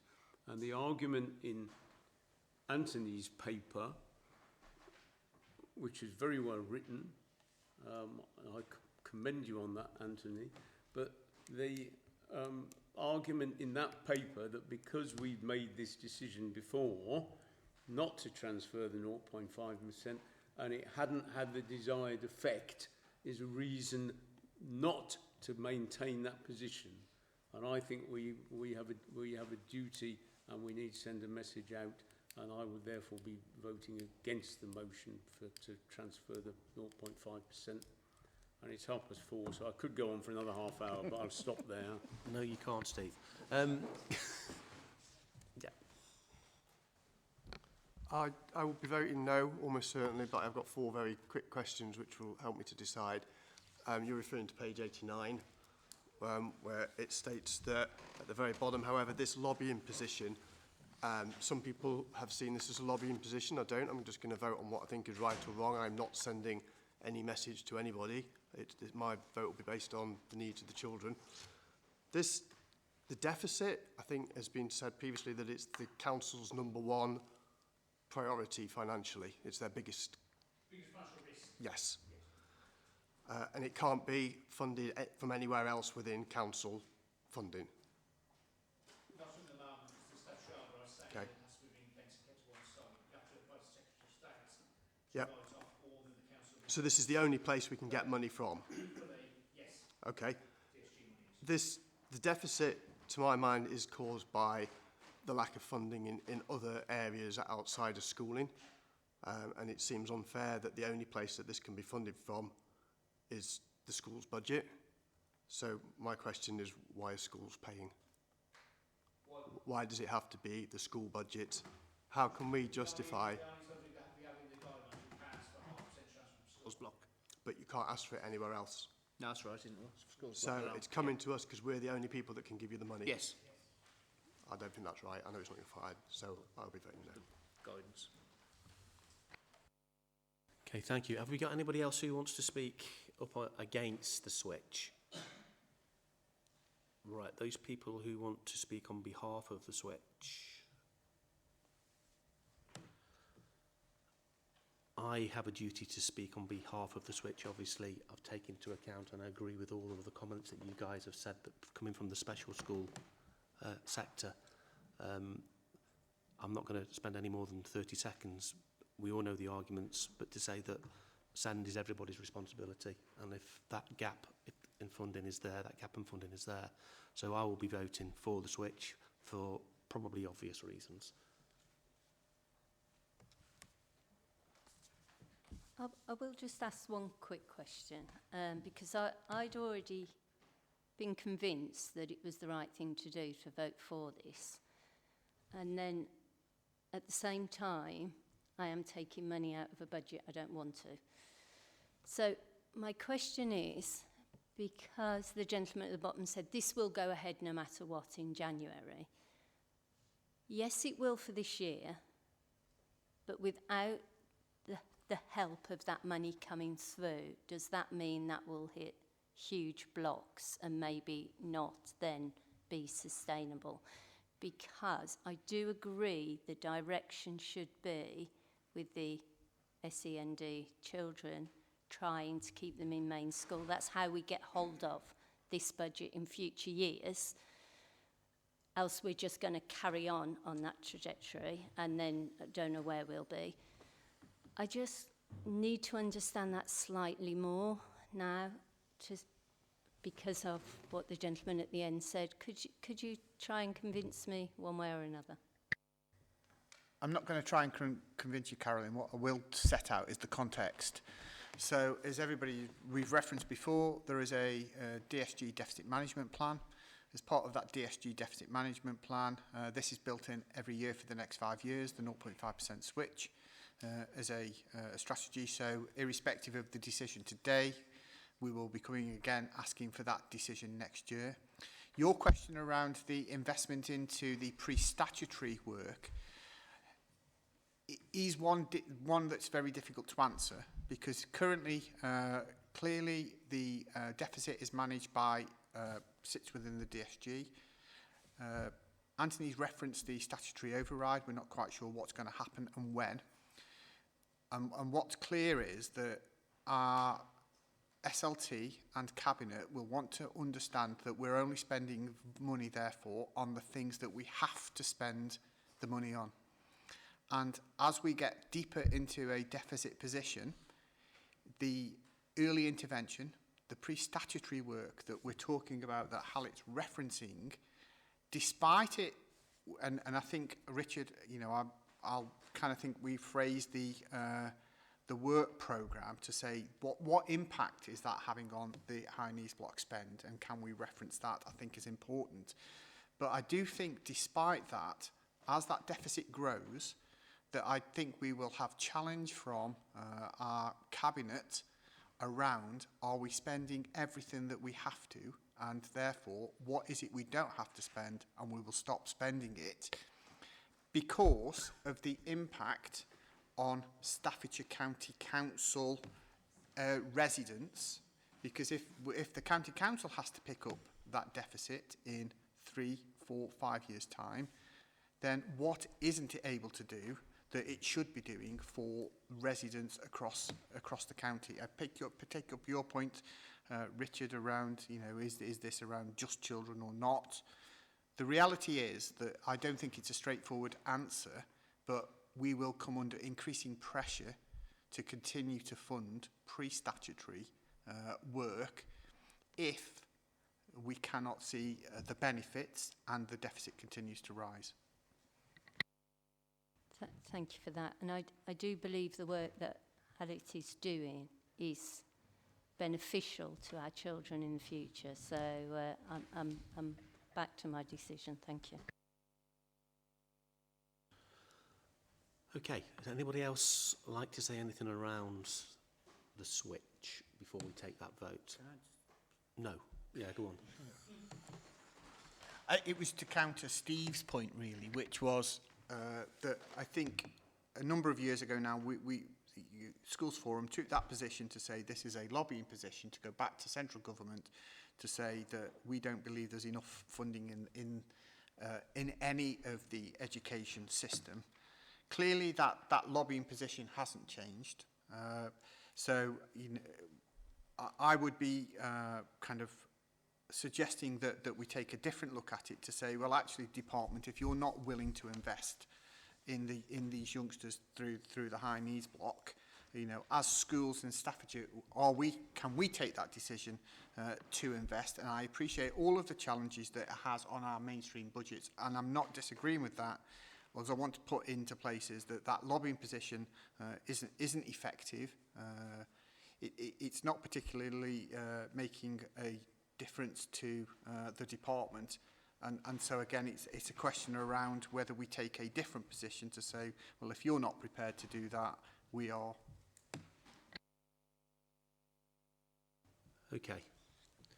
Simon?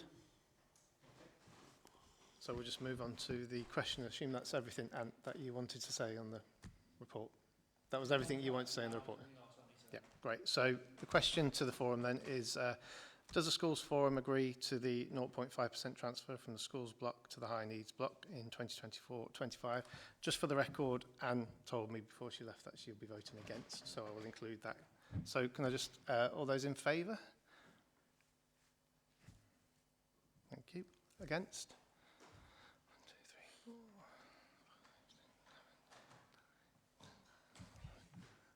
Sorry, what was that, Sadie? Okay. And abstaining.